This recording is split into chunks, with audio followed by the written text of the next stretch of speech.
Late Sunday night, I got a call from my cousin.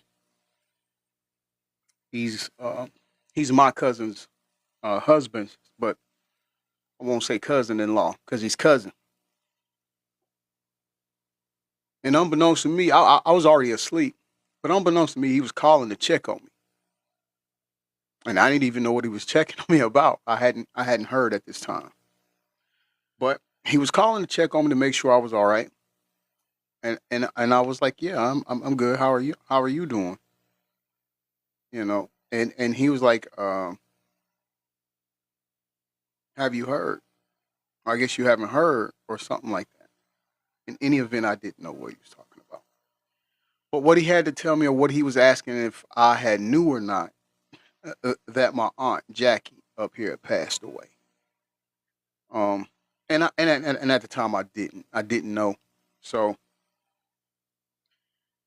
he let me know she had passed away, and that my cousin was at the hospital, but she was leaving to come home. This is her mom, and she was leaving to come home, and where I'm at now, um, when it comes to just getting familiar with the things that are to take place in what's going to transpire in afterlife and things like that. I try to tell people to celebrate life now. Like even when it comes to when we get to the date where my son passed away or my mother passed away, I try to gear my emotions towards celebrating their lives instead of mourning. Um, but I'd be remiss if I didn't be honest with you all and let you all know that it is hard to do just that. Um, when it came to my aunt, I'm trying to do just that, right? I want to celebrate her life and not mourn her death because she no longer has to endure just the uncleanliness of this world, the hatred in this world. She doesn't have to experience that anymore. She gets to uh, be in the bosom of Christ and God. And so she's receiving her mansion robe and crown. And so I find solace in that. I want to celebrate that. But I wanted to open up with a moment of silence for her. And so if you all don't mind, please join me in a moment of silence for my aunt, Jackie.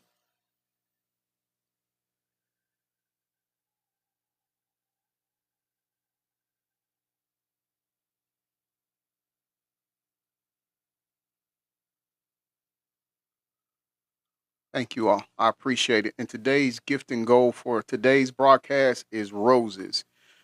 Please send Aunt Jackie a rose. That's what that's for.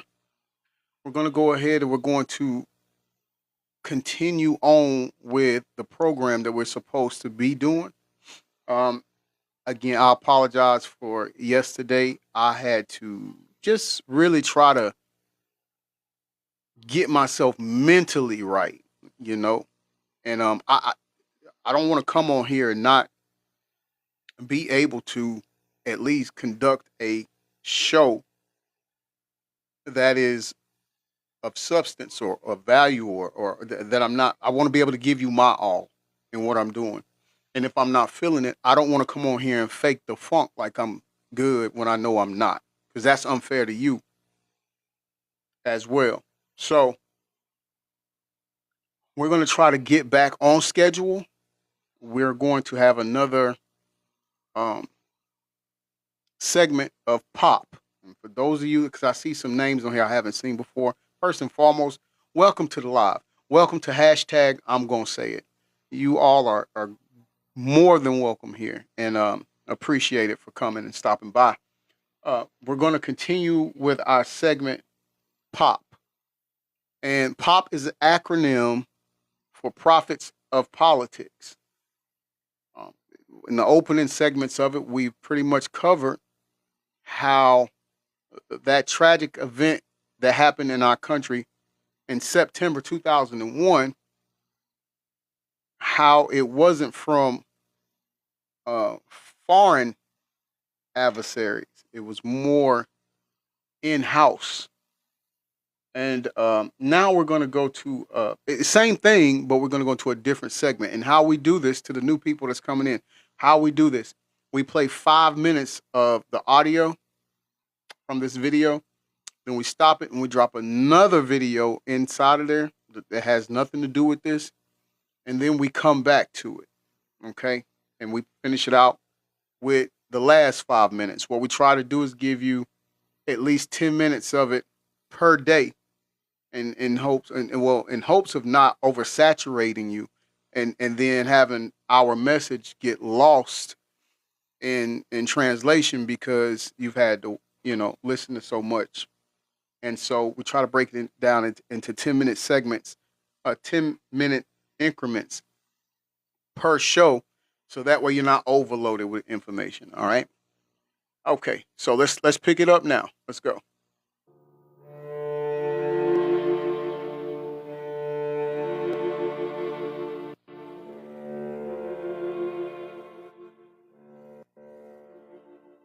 It concludes that Iraq has chemical and biological weapons, that Saddam has continued to produce them, that he has existing and active military plans for the use of chemical and biological weapons, which could be activated within 45 minutes, including against his own Shia population.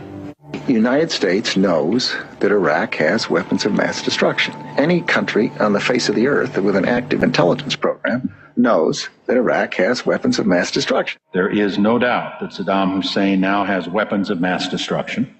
There is no doubt that he is amassing them to use against our friends, against our allies, and against us. This is his. And if he does not disarm, the United States of America will lead a coalition and disarm him in the name of peace.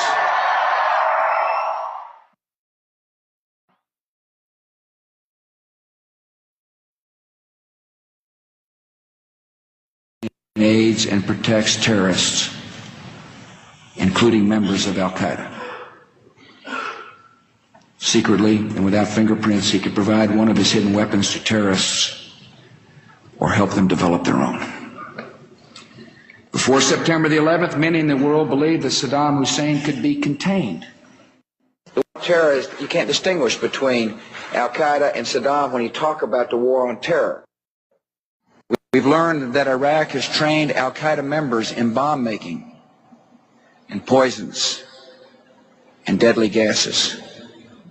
He's a threat because he is dealing with Al-Qaeda. We know that Iraq and Al-Qaeda have had high-level contacts. It says, so in March 2003, hold on, let me go back. Hold on. Aids and protects terrorists, Hold on a second. including members of Al-Qaeda. Secretly and without fingerprints, he could provide one of his hidden weapons to terrorists or help them develop their own. Before September the 11th, many in the world believed that Saddam Hussein could be contained. Terrorists, you can't distinguish between Al-Qaeda and Saddam when you talk about the war on terror.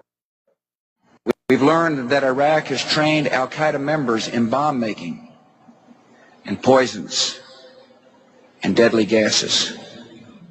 He's a threat because he is dealing with Al-Qaeda. We know that Iraq and Al-Qaeda have had high-level contacts. All right. So in March 2003, the WAR began.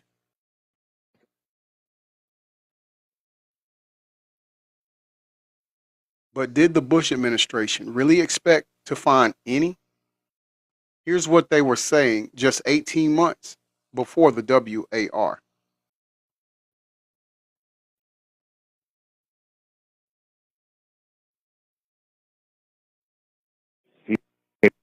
capability with respect to weapons of mass destruction. He is unable to project conventional power against his neighbors. To keep arms from him, his military forces have not been rebuilt. Now let's take a look at the lies.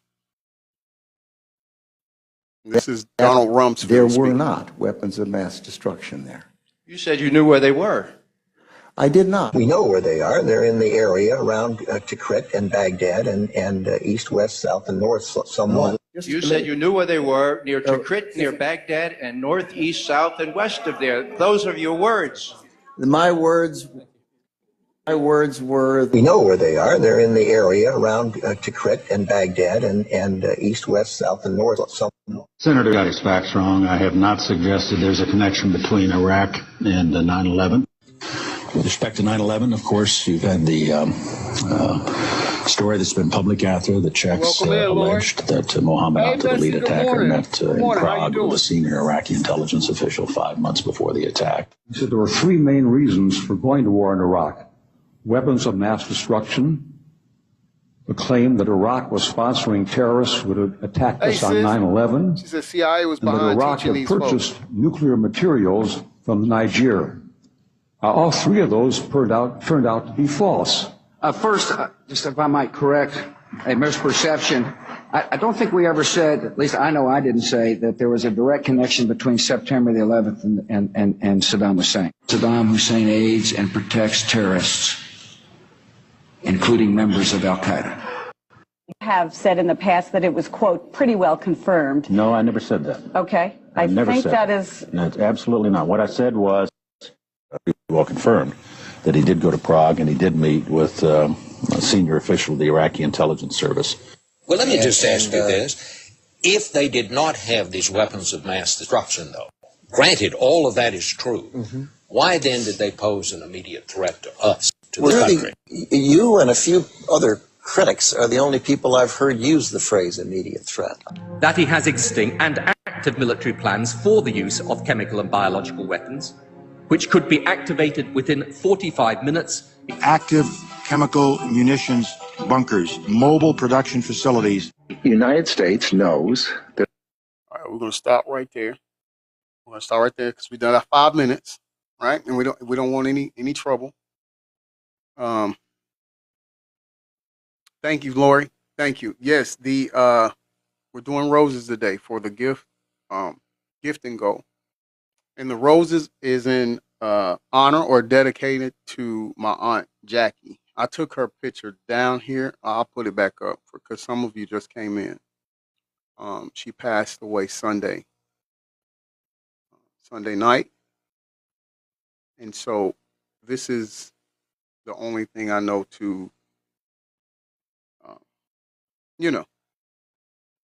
pay tribute to her with, as far as with that. All right, so what we're going to do, we're going to go into, because we also was doing a series on the droning, yet not droning, but yet not droning. You take that D off and add the what you call it, CL. Wow, I'm really.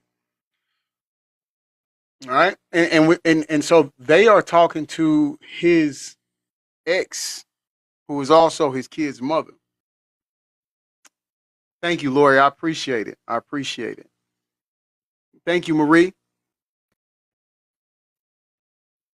They are talking to Gucci Mane's ex, and her name is Mac Breezy. She's the lady in here in the picture with him as well.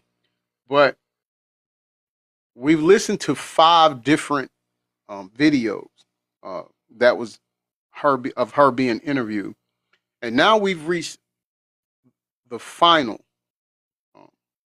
video for us to listen to, and then this will close out that segment, and then we'll go back. That series, and then we'll go back to our 5 minutes of pop. Marie said she was beautiful, Bestie. Thank you so much. I appreciate that, Bestie. Man, she's funny. Her and my cousin Wilhelmina, that's her daughter. To see them two together and how they be going at, you would think they were sisters more than mom and daughter, but I loved it, and I know all my cousins are just, that's their mama. That's their mama. I've been there myself, so I know how they feel. I'm just gonna try to be there for them the best I can. You know. Oh man. Okay, so this one, the last one. This is the final episode. It says Mac Breezy says Gucci Mane skipped his mom's funeral. No family went to the wedding. So, because he's married to another lady, and now, and some believe she could possibly be his handler. Um, we had played an interview we had a special Sunday show where we just played the whole Breakfast Club interview where Gucci Mane and his wife was there together being interviewed. And honestly, I could see why people would think that she's the handler. Jenny says the fact that he wasn't around for his mom's last moments is telling. It speaks volumes. I don't think, listen, I just, some people, but it's just hard to, as much as he was at least doing for her, yeah, they might not have had the best relationship, but he was active in her life. Like he did buy her home and stuff like that. So to think that when she passed, he wasn't present, I have to agree with you, sis. It's very telling. So let's see how Mac Breezy, let's see how. Let's see what her final words are in this last interview. I don't have anything to lose. What do I have to lose? My life? Well, you guys both are in Atlanta. Do you ever see them at the grocery store? Gucci ain't in no Atlanta. He's not? Okay. Gucci live in Miami. Okay. They live in Miami. Okay, I thought He only come here for work. If I would have ran, I could have popped up on some of his shows. I thought about it. Yeah, girl. That would be a viral moment if you went to his book signing. No, it won't. I would be behind bars. No, you should have pulled up with a book. No, if I pull up on that nigga, I see that nigga on site. On site, ain't no talking. Spraying. I'm ready to go to war with anybody. I've done enough talking. Ain't no talking. If I see anybody, ain't no talking when it come to me. So my best bet is just to stay off around them folk and just keep putting it in my music. The only thing they could probably do at this point is send me a cease and desist, but on wet grounds because it's not slander. I'm telling the truth. I got receipts. I can prove everything I'm saying, so it's not slander. What grounds do you have to sue me or send me a cease and desist? I don't know. Maybe you know. Maybe got a point. What? No, it's your story. I haven't signed the NDA. You haven't said anything really slanderous about anybody. So yeah, she got I don't think they really could say anything. It's only if you was to say some slanderous and crazy about like Keisha or something. I did. You haven't. So let me ask you this, because a lot of people are really wondering if this is true. Is it true that he didn't go to his mom's funeral? Yes. So Gucci Mane did not go to his mom's funeral. No. She had no help. Why? She took him, like, once that girl came in the picture, everybody that was close to him his mom? Body. That man ain't been around none of his family. The only person that he been around that from.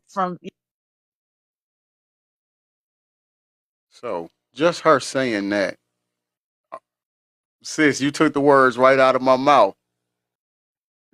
Jenny, you took the words right out of my mouth. I was about to say, just from hearing her say that, it's confirmation for me. She's his handler, his wife, not his ex.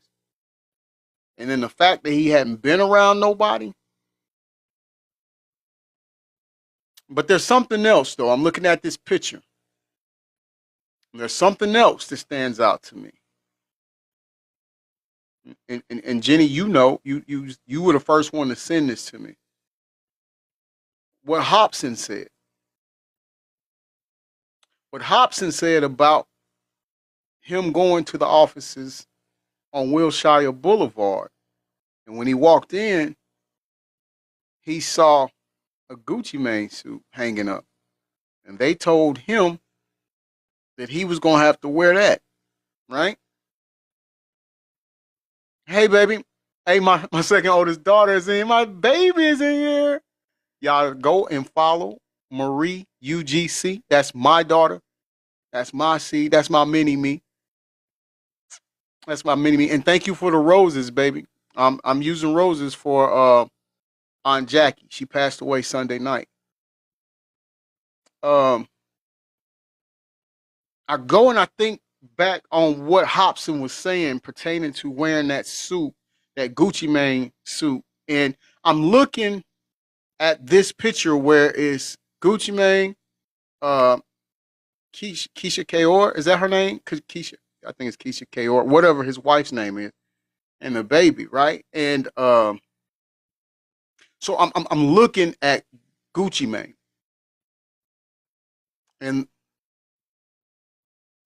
it's very different from who the one with the ice cream cone on his face. Like it's and when I say it's a difference, I'm saying you can see it, like the eyes, everything, lips, the smile, the cheek, everything is different. Now, I'm not necessarily saying that he is a drone, drop the D, add the CL. I'm not necessarily saying that, but what I'm saying is, yeah, Jenny, lips, teeth, whole face structure, everything is different. So what I'm saying when I say that is that just looking in this picture, it's validating Hobson's story, if you ask me. Like this is not the same man. I don't know. Some people say they still got him detained in prison. Some people say they've unalived the real Gucci Mane. I'm not here to say neither one is true. I'm not saying neither one of those things is true. But I'm surely not saying that they're not true as well, because the only thing that I can tell you that I know for sure is that this isn't the same person. Now that's something I you can take that to the bank. This is not the same person. And now, like we said, judging from what Mac Breezy said, his ex, his baby mama, other baby mama, um, I'm getting handler vibes from his wife. It was already given off that energy during the Breakfast Club interview that we listened to. But I just hearing what she said right now. This man didn't even show up to his mother's funeral. He hasn't been in contact with any of his family.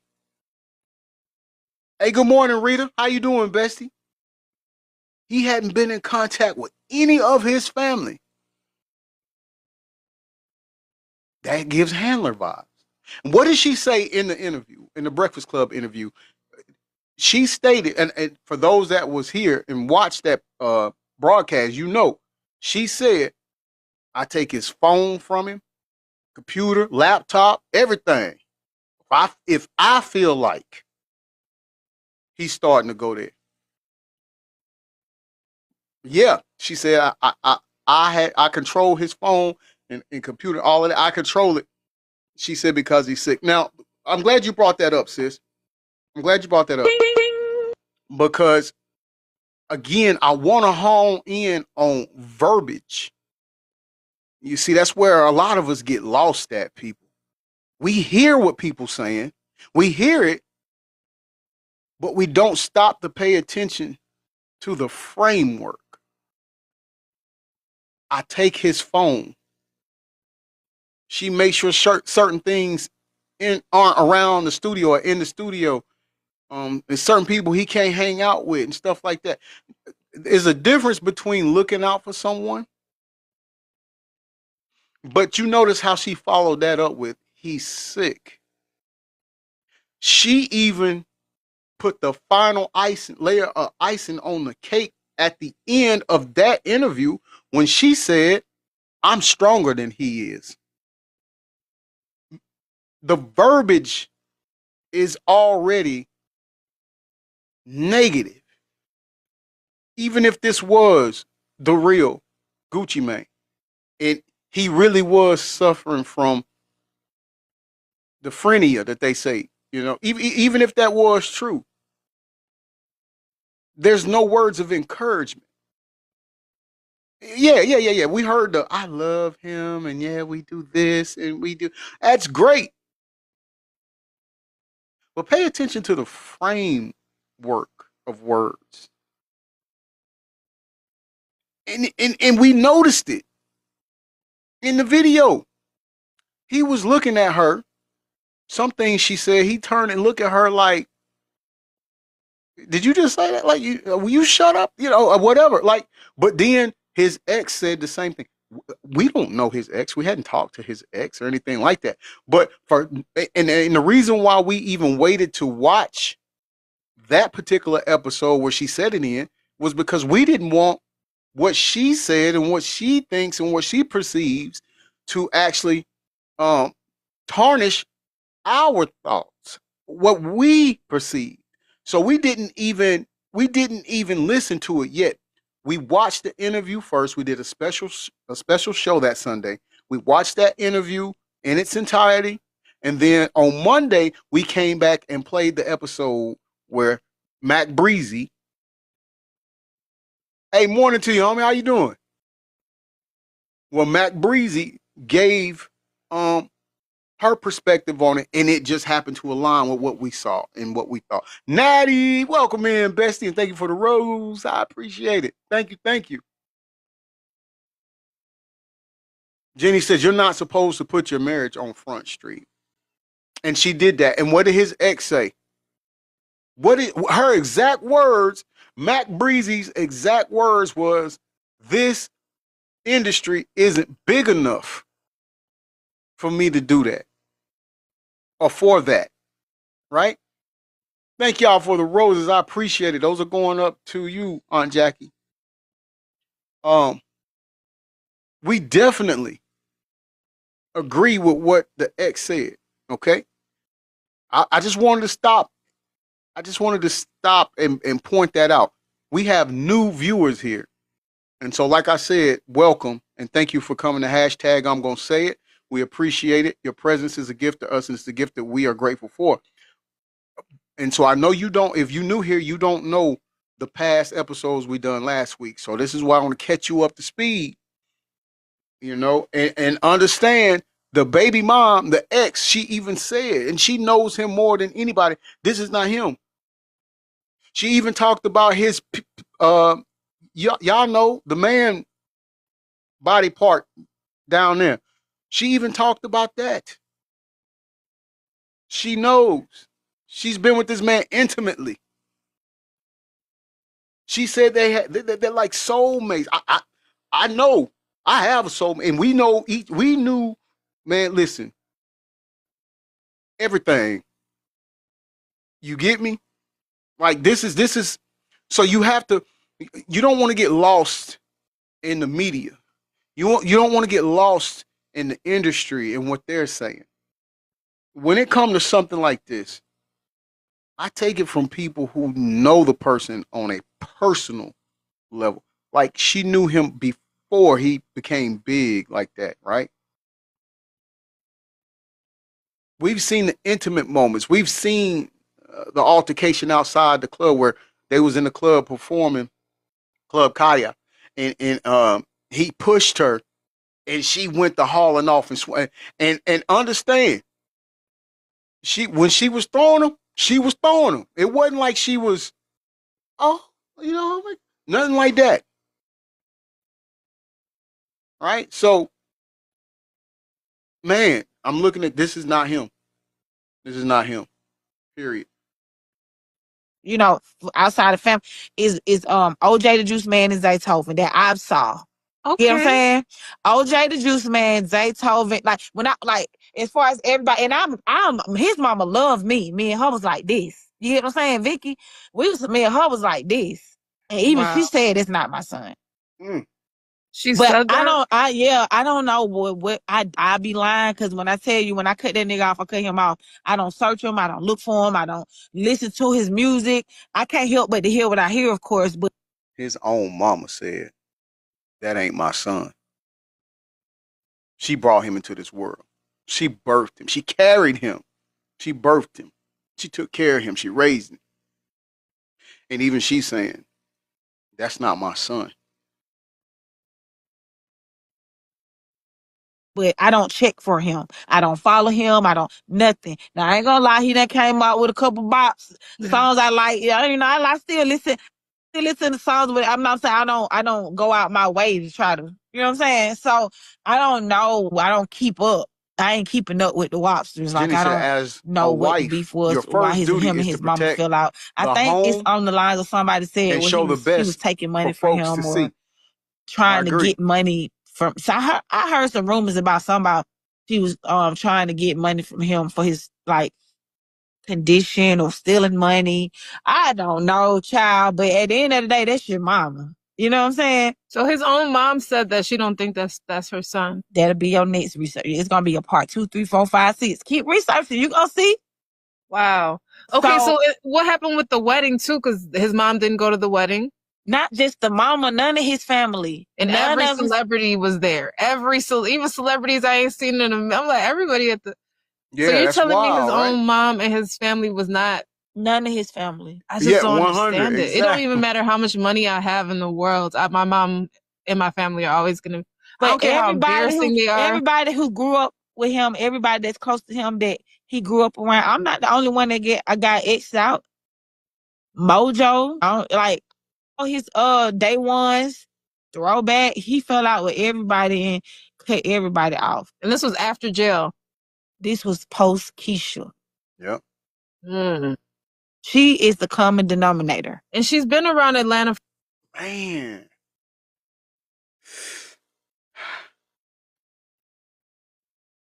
Let me see something. Okay.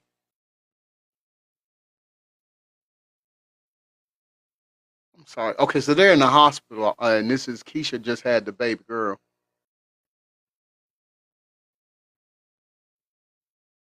Some people have different skin tone. Some people have different skin tone. Right? Let's take the cheddar color coat leader, for instance. You know, on the neckline, it's here back, he's white tee.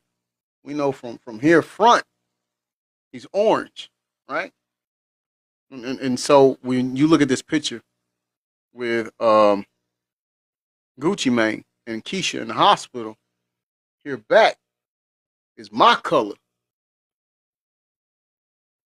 This part front is dark. I mean, dark, real dark. Like he only laid his face in a tanning bed. You know? Said you got to ask yourself, where Keisha kids before Gucci? That's a solid question. That is a solid question. That's a dang good question right there. Y'all know how we do here. Well, those that's regulars, people that are new to the show, what we're listening to. After the broadcast is over, if you ever need or want to go and watch any video that we're playing during this broadcast or during the broadcast, all you have to do is inbox me. Can I get the link? And I'll send it to you because, like I said, my moderators and myself, we are not trying to keep any information. We want to enlighten all of you, right? And so we strongly encourage you to go and watch the videos that we share, you know, and form your own opinion. You know, you may not come up with the same point of view or perspective that we have, but I'm pretty sure this will get you. For a while, because she was a video model and she's been linked with different rappers. So when did she come into the picture that tough? What you mean that tough? Like, I feel like after he got out of jail, they dropped that picture of them hugging and kissing, and she was the girlfriend from then on. It was just real. Okay, so this is where I'm at with it. Shout out to y'all for I want to get down to the 20,200 bottom of what's really likes. going on. Thank you. I'm the same way you asking me questions, I got questions. I'm concerned. I'm concerned. And everybody thinks she's dissing. She bitter. She dissing them. No, why y'all called it a diss record? I'm concerned. I'm like, free Gucci. It's not right what he's going through. That's a campaign for him, not against him. But they gonna clickbait. You know what I'm saying? I'm concerned. I want answers. I think we should just start. You know what? I don't know if that's the real Gucci. I don't know what's going on. I feel like if they want to shut the rumors down and shut all the noise, I think they should just do a DNA test. I think they should get one of his family members and just like go live. I mean, not go live, but you know what I'm saying? I think they should do DNA tests with his family members. Yeah, she said, didn't Nicki Minaj say the same thing? You know what I'm saying? And they call her crazy. And I've been around his family. I've been to Bessemer. I've been.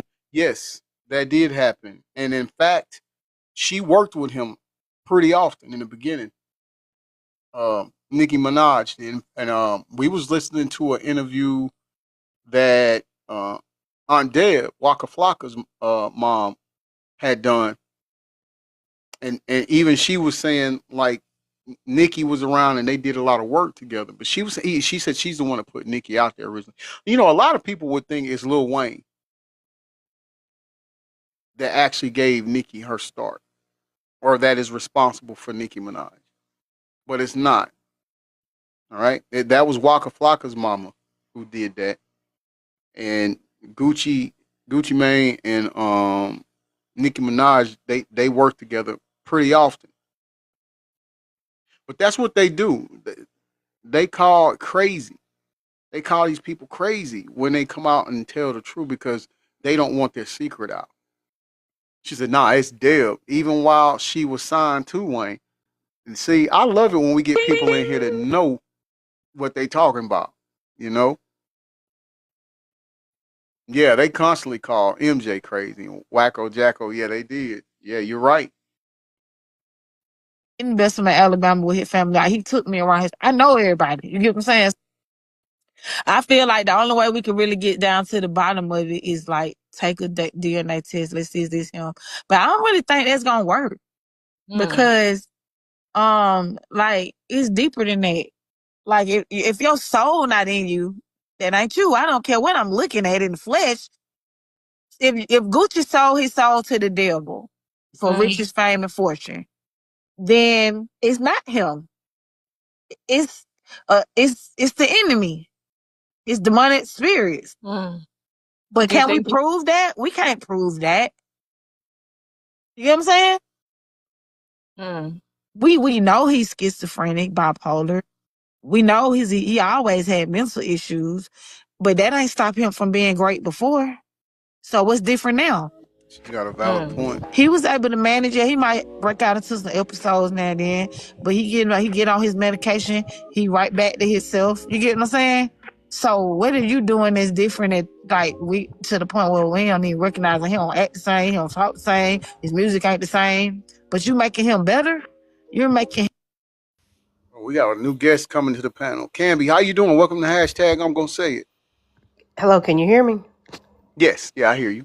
Good morning. I didn't know that I was clicking on, but I agree with a lot of what everybody was saying. And when you was talking about, if it's not Gucci, we also have to remember that a lot of our people were programmed. They were taken into places having MK Ultra. So we are looking at either a clone or we're looking at us being reprogrammed, and we're always the one late to the table. This stuff has been going on forever, but our truth is just not coming out. For us to be aware of what has been happening and us to be a part of the industry. Yes, I love that, Camby. Man, welcome to hashtag. I'm gonna say it. You make me smile. I give you a hug right now if I could. It's just, Hey, I will give you one as well. I know you can hear by my accent. I'm from the South, and oh it's yeah, like I'm down here I'm with you. from. Okay, I'm in Nashville. It's like it was taking us a while to catch up, but then when you had your G. Craig Lewis coming out and a lot of YouTube channels, it began to awaken us. I should say, what in like 2010, late 2000s. I So caught now that on we're in awake, 2011. Yeah, yeah. So now that we're awakened, now we got to turn around and do this job on the generation behind us. My children are in their 20s, and facts. they have been so spoon fed the music of idolizing drugs, taking drugs, doing drugs, D prostitution. Rug, say We D might Rug, call say D that Rug. if everybody's gonna be a thought, let's just use it at that word. Everybody's a thought. So we got to reprogram them because most of us did not grow up like that. We grew up listening to Right. our parents listen to the OJs and Marvin Gaye. We grew up on love. So Mm-hmm. we didn't grow up disrespecting each other. And Right. we couldn't because them old heads didn't care what they said about us and they cared about our feelings. Now, if we do the generation behind us like that, they appalled. You know what I'm saying? They deep in their Right. feelings. We hurt them. So I was just talking to one of my other homegirls the other day. We have got to get back to the basics of we don't have any more Huey P. Newtons. They started the WIC Yeah. program. We don't have Yeah. no more Malcolm X. He told us, who told you to hate yourself? Who told you to hate your skin? Who told you to hate the hair on your head? So Mm-hmm.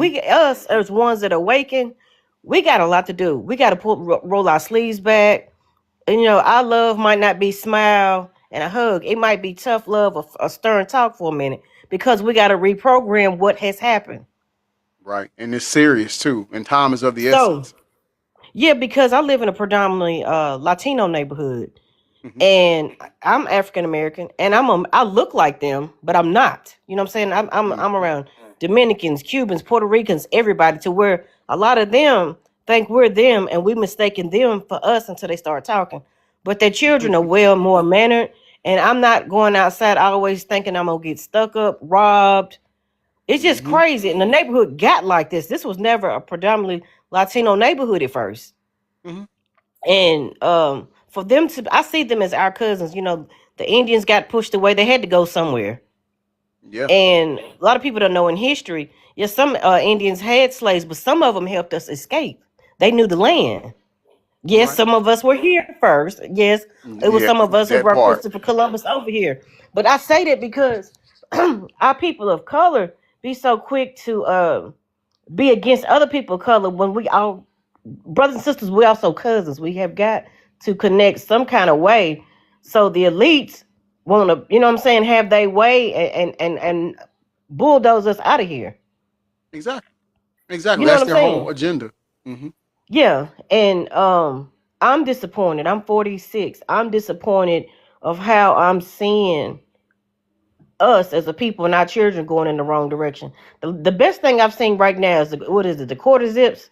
Our young men want to stop looking like they're gonna stick up somebody and look reasonable. Yeah. That's Yeah. wonderful. That's wonderful. And they must Yeah. have picked that up on their own. So if they have a mindset to want to go to school or their jobs now look different and cleaner, Mm-hmm. maybe our job is just not that hard. We just got to try more and pray more. I have to agree with you on that. I do think a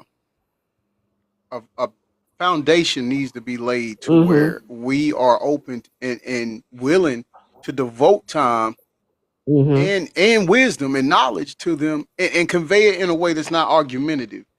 The first Right. thing we got to establish is to let them know that they come from royalty.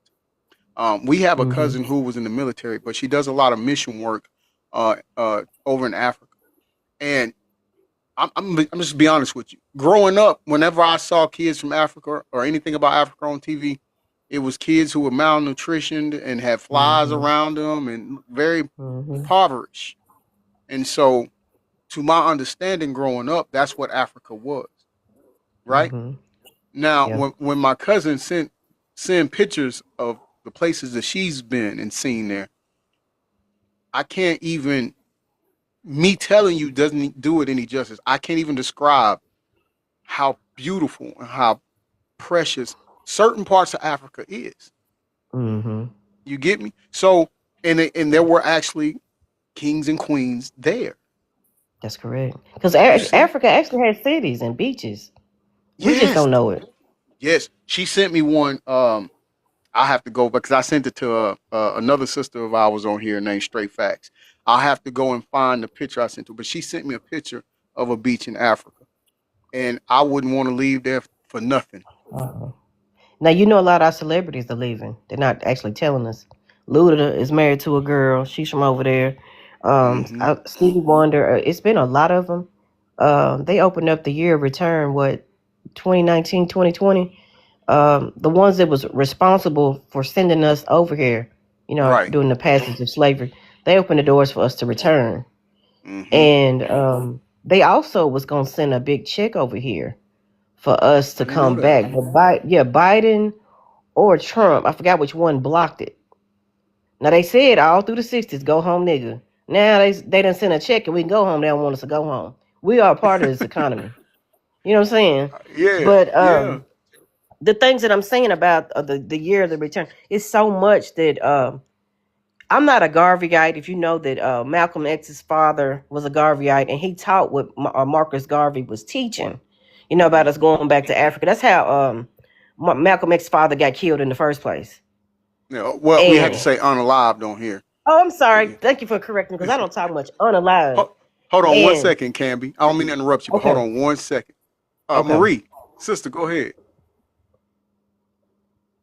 She was raising her hand, I thought. Yes, very briefly, I just want to let you guys know that there's this movie. It's called Get Out. I don't know if you guys are familiar with it. I didn't mean to turn my camera on. I don't know how to turn it off. But anyways, I'm okay. But there's this movie. It's called Get Out. I don't know if you guys ever seen it before, but it piggybacks on what we're talking about with Gucci and the cloning and all that. It's a very good movie. This movie has to be maybe 5 or 6 years old. It goes into details about the cloning and all that. I don't want to really tell the movie, but that's a really great movie for everyone to see. And they tell you how it's done. They tell you what goes on. They tell you what's behind it. You guys will be surprised. Now, when these movies come out because it's actually what's going on in real life a lot of times, the things that are happening. But if you Facts. guys want to get a mindset or kind of, understand what's really going on, watch the movie Get Out. It's very self-explanatory. It goes into details about everything, and you'll understand a lot of what's going on today, not only with him, but with a lot of other of the celebrities that are doing this. And a lot of times they're not doing it by force. They're doing it because they need to. And that'll be a Yeah. whole nother topic on another day. But just watch that movie, guys. It's called Get Out. Get Get out OUT. Okay? Mm-hmm. Yeah, All I right. love that, Bessie. Thank you. And All she's right. right. That is an awesome movie. Awesome movie. Like, definitely go and see it. Get Out. If you haven't, go and watch it. It tells a lot, and that's something we've discussed here on the hashtag I'm gonna say it show as well.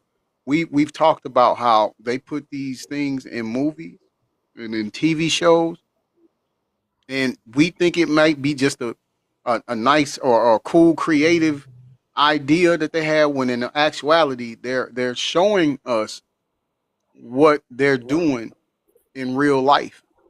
Hmm. You know, I agree with that. I'll let you finish up, Camby. I'm sorry. No, no, no. I don't even remember we was talking about because you got me early this morning. My mind is wide open. I mean, but you gotta realize they've been doing our youth just don't understand. But they've been doing this to us for a long time. Even when we Mm-hmm. was on the plantations. When you go and you dig and you start finding out stories in Louisiana or Yeah. what they was doing to us, like maybe in the Bahamas or Jamaica and places like that. So you just got Yeah. my attention. Like I said, I didn't mean to click on. I was listening. But what the young lady said about that movie, Get Get Out. Out, I was confused when I first saw it. But she used hypnosis, and that's Mm-hmm. still a lot of things what they do, like with the MK Ultra and Mm-hmm. things. And it's a our youth. A lot of them want to be famous, and my son is a rapper and want to be famous. But I'm thankful that he has not, because can you imagine what our children go through? And sometimes they feel like they have to get that check to see about Yeah. families because they feel so responsible because most of us come from a hard time. And that's true. I have a son that's doing acting, and I always Mhm. let him know from real. Listen, if you get invited to a party, that means we got invited to a party, and we gonna get something to drink before we get there, and we ain't drinking There you nothing go. when we get there. All right. If you're thirsty, swallow your spit. That's how we're gonna do. That's But true. he's how can I put it? 'Cause I'm not. He's gullible, and he Hmm. hasn't been raised around this kind of stuff. You know, Hmm. so I don't want him to get caught by that. Right. You know, and I had my one of my daughters is in here. Her and her older brother, they were the ones. Thank you for that, Harmony Aztec Princess. They were the ones that was with me when I started to learn about all of these things back in Hmm. 2011. And we got to a point where they would get out of school. I would get home from work. We would go in the room and we would just go to studying Hmm. and then start connecting the dots. And then we also have a cousin who was in the industry. And we have a cousin that is part of one of the most famous rap groups from Atlanta. Oh wow. And the things that they were speaking about in the 90s. Matter of fact, I just asked him this question about 3 weeks ago. I was like, how did y'all know back then what y'all was saying? And we're just now seeing it like in real time. Like, how did y'all already know? Hmm. You get me? So that's why I said to our point, like you said, we've got to take this time to enlighten them on these things and let them know that fame and fortune isn't it's not worth your soul. Mm-mm. That's correct. Now, your cousin, when you asked them that question, how were they aware? Were they open to know way back then? Well, he never told me, and I just took that as it was something that wasn't, Yeah, he you didn't need to know, put it on the table. yeah, yeah. Can I you mean, imagine what? Can you huh? imagine how scary it had to be for them to know something way back then that would have been so hard to tell across a dinner table? Yes, yeah. I like it because Goody Mob was their group. That's the name of their group. That's what I But was thinking because I was a Goody Mob, Outcast, Big Gibb. We can keep going. I love them. well, you just said his name, Big Gil. Okay, yeah, Yeah. yeah, I love So them. yeah, they were in like, and it was just nice beats and good music. Hmm. But as a teenager, I didn't get the message. I didn't heed the message, right? But Yeah, now I am. a lot of it did go over our heads. I mean, Outcast was saying things too. They was Yeah. talking about once they got past the Cadillac funky music and they went into the not stank only, but the one they was talking about aliens and all that. AT It sounded like aliens. yeah, that sounded more like a trend. And now Mhm. that we go back and look, we'd be like, whoa, Outkast had a lot to say too. They were the only Knowledge. one, yes, them and Goody Mob. I think they were the only ones that we had that spoke consciousness in the South. You Mhm. know, you had like Wycliffe, not Wycliffe, but Wu Tang kind of was consciousness too. But I wasn't into them. Me being a Southern girl, Mhm. um, in the '90s, everybody had moved from Michigan and the East Coast to Tennessee to make Saturn cars. So our music rotation kind of changed. And Yeah. you being from the South, when you're in a place like how before Nashville's Nashville now, the kids from up north hated us. We were Southern. We didn't have the understanding of certain things they had. We didn't even have city buses in my town. You know what I'm saying? Not even Mhm. trains. So now we've advanced. I'm here in Nashville with my children. We got city buses. They talking about making a train go from the airport to downtown. We're finally catching up with Atlanta. Mhm. So, me being the age I am, growing up listening to Outkast and always constantly going to hair shows and going to Greenbrier Mall to the bookstore. Y'all have access to things we just don't have. I pushed it into my children's lap a little bit, and they kind of explored on their own, or they'll sit back and listen. But Yeah. the amount of the doors open for you guys down that way and to have conscious rappers, that's why I said I cannot even fathom what it was like at a family function or a family reunion because you had those guys um, with the wisdom pouring over. You could still see it in that movie ATL a little bit. Yeah. Yeah. I I'll tell you this, Can Canby, definitely long for those days again. Like we want to go back Yeah. because there were so many jewels that Yeah. was missed, and it's like, man, because I'm a couple of years older than you, but even now at this age, it's like, man, all this time I missed out. Mm-hmm. I could have. Where would I have been if I could have picked up Mm-hmm. on that then? You Mm-hmm. know, and it's just now that's why I just do this. I do it. I know a lot of people don't like it. A lot of people we catch hell all the time in here. We don't know what we're Oh, talking about and stuff like that. And yeah. once you just sit still and you connect the dots and you listen, and when I say listen, a lot of times it's not just hearing. I'm talking about just you gotta listen. You gotta feel the vibration, and then you'll Mm-hmm. get it. It'll be right there in front of you. I agree with that. You know. Now, for me, when I was first awakened, I'm a believer. Uh, my mom's family are Christians. My dad's family have been Nation of Islam. I can remember the information I had and falling backwards in my chair, almost scooting the chair backwards out of waking up. But the waking up scared me to death because I was like, oh my God, because I could feel the evilness. I don't know Mm-hmm. if other people are like that or not, but for me, it shook me. And Mm-hmm. I struggled. I had nightmares. I went through a lot of spiritual awakening before I got as strong as I am now. And I now, believe that. as we talk about our children, I can hear it in their voices or I can see it in their eyes of darkness that I did not see on us when we were children. It's And totally that's why I different. say it is. Um, it's past the vibration. We used to always say, "Oh, we got a vibe. We got a vibe." It's past the vibration. It's a Mm-hmm. whole it's an experience now. I can feel it. I can see it. And sometimes even when those children could leave your house, it's like they left behind some spiritual baggage that that you can't see, but you can feel it. So we really Mm-hmm. got our work cut out. And yes, it's ugly. Yes, it's all these things, but they made it so sweet. They spoon fed us some sweet medicine back then. We had Bone Thugs. Yeah. I saw them in concert, and it was like we was in an old movie theater, and on the second floor, I could feel myself feeling like I was being drugged into them, and they felt like they were actually closer to me than what they were. And once I Mm-hmm. experienced that, I grabbed my keys and I left. Yep. That's Well, why I say, it was present. It was present. You yeah. got it.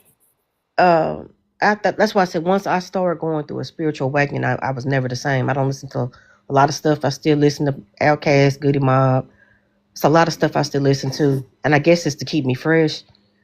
But as wicked as it is, as we pray and we keep recovering over ourselves, and we trust the Most High to help us make this influence, it's gonna work. I have to say it because it's not just me. Other people need to hear this too. As Yeah. bad as it Absolutely. is, as Cook. ugly as it is, we just got to remember we about to get out here on the battlefield. The old heads are the sergeants. They're telling us what to do. They're calling out the calls. We just got to Mm-hmm. do it. We Yep. You we got to we are carry the out the ones. mission. Yes, we are the sergeants screaming at Forrest Gump. The young ones are Forrest Gump. They don't get it. But Mm-hmm. hey, it's medicine for the soul. Hey, I'm here for it. I'm here for it. And you're right. Once you get that spiritual cleansing, it's like, Hmm. and your mind is clear. It's almost like you've been. Hey, it's not almost like you have been. You get to see that you've been blinded this whole time. Yes. You know, and you get to receive the message clear. I was telling, I was telling my wife this the other day. I was like, okay, now I get what Andre was saying in that song. He said, No D-rugs or alcohol, so I can get the signal clear as day." I got it now. See what he's saying, Wow. you know. Wow. And he Yeah. took heat. He took heat, man. Dre took heat. They called him everything, and Hmm. but he was just getting it. He was just coming into it, and and of course Erica gets blamed for some of that too. But that's He that's came a in whole quick. that's a whole another He story. came in quick. And now he don't even want to perform. Nah, nah. But his flute music is the bomb. It is. I agree. When he said he was coming out with an album, I thought he was going to actually be rapping. But the Flu album was Everybody good. did. It's peaceful. It's tranquil. Yes. You And we know. need something like that right now. I mean, Most of us don't listen to jazz. And the closest thing we had to jazz is what, the Diggable Planets. Yeah, Remember cool that? like that. Like Yeah. yeah. No, Yeah. I like jazz too, right? I could just drive to jazz. It's so Yeah. soothing, you know.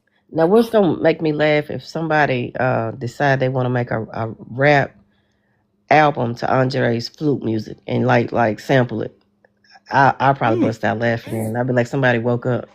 So I'm yeah, not the artist like that. I'm a retired hairstylist. I can't make music. ain't nothing wrong with that. That would be good, but you know, the only way that's gonna work is they've got to be spitting knowledge. That's the only way he's gonna go along Yeah. with that. Yeah, that's true. You know. Let's just pray that some of this younger generation picks up, because us being in the South, we seeing them picking up a lot of the old blues, a lot of the old quartet style of music. You know, Hmm. that they're doing a lot of retro stuff, whether they know it or not. So Hmm. if they are doing, I mean, I got a ex boyfriend's got a child that's a twin that plays in the band, and I was telling him about the Stack Museum. He don't know what I'm talking about. All You he don't can think have about is a. bands that's in college. But Hmm. if we can get our children to pick up a lot of that, it would be considered retro, I guess, but pick some of those elements up, Hmm. we'd be on our way. I don't know what it's going to take for the young generation to know conscious music right now, because we got Lil Baby. I can't think of all these. Yeah, There I was don't just, get it who was neither. the rapper that just Lil had some Yachty, stuff? Lil Baby, Yes, it was all of one of this. them that had a concert and everybody wore lime green, talking about slime. If we can get them past that, What? we on our way. Don't be know what they talking about. Yeah. Now, I can tell you this. I'll tell you this. Mm. Gip has went and got one of our other cousins named Sky Watley, Oh wow. and they are out there, and I mean they are changing it now in the South, and it's called Southern Soul music. Mm. All right, I got three cousins doing it. It's Gip, Sky Watley, and Willie Ritchie. I had Willie Ritchie on here. I had my cousin on here. In fact, that was his mama that I was saying passed away. My Okay. aunt passed away. That's Willie Ritchie's mama. But Oh wow. check it out. It's this song called Auntie Love.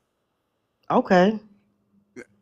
Just go check it out now. It's Sky Watley and Gil, Okay. and they performed it at the Peach Drop here for New Year's. I was acting a full blown fool out there. Not for one, not only because they're my cousins, but it was bringing back positive Yeah, fun. you can see the change. Yeah, it was exactly. You remember how we was talking about those family get-togethers and cookouts from back in the Mm-hmm. day? Mm-hmm. It's gonna take you right back there. Go listen to it the second you get Auntie Love, Sky Watley. Okay. I'm gonna check Yep. that out. I appreciate you, Camby. I'm gonna go on I with the appreciate segment, but you. thank you, and you're more than welcome to come back anytime you want. Okay, I gotta check off, but thank you so much. You're welcome. Take care now, and All I'm gonna right. give you a follow. Hold on, before you go, let me give you a Please do that. follow. You can message me and everything. It's all good. All right, I got you. Peace and Okay. blessings to you, Thank sister. you. All right, All right. Bye take care. bye.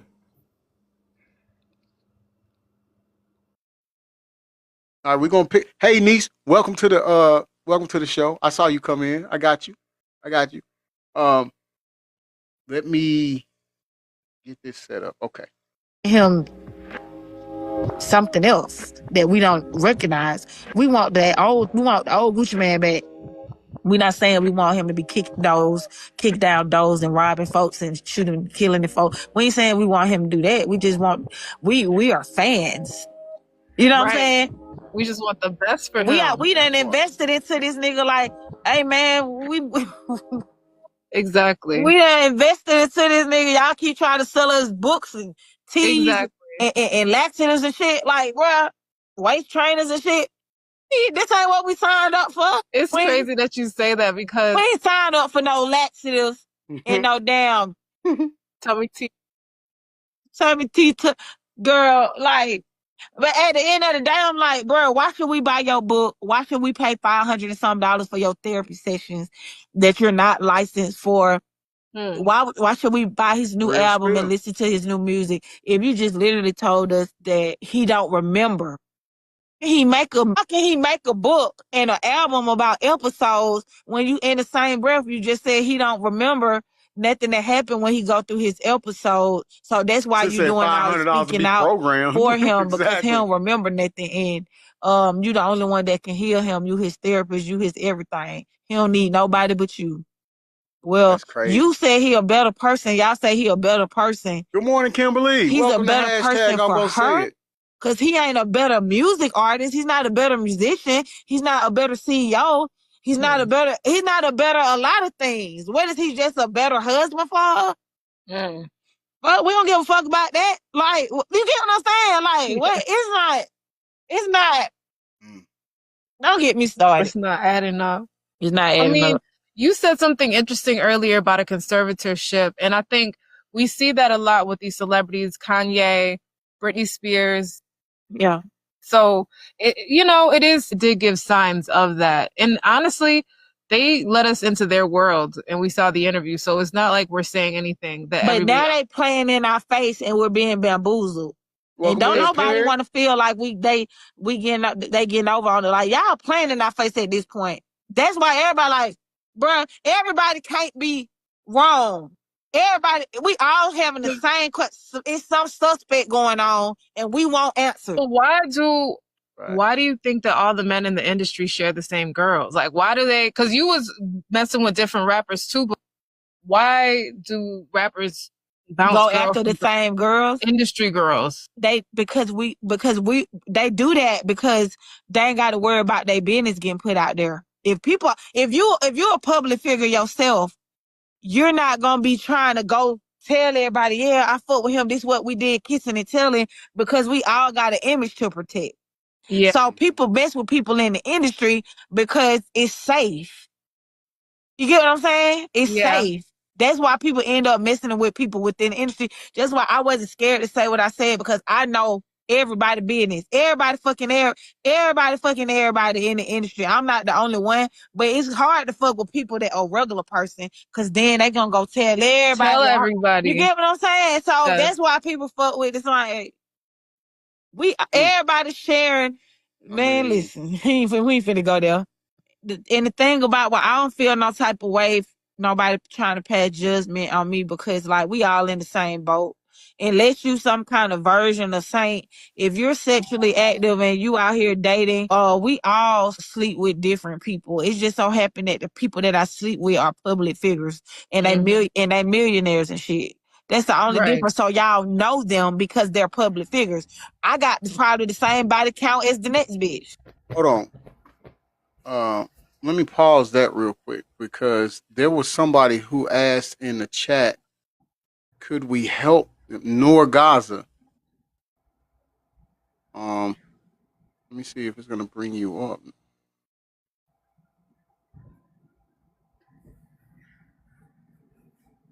Noor Gaza, it's not bringing you up.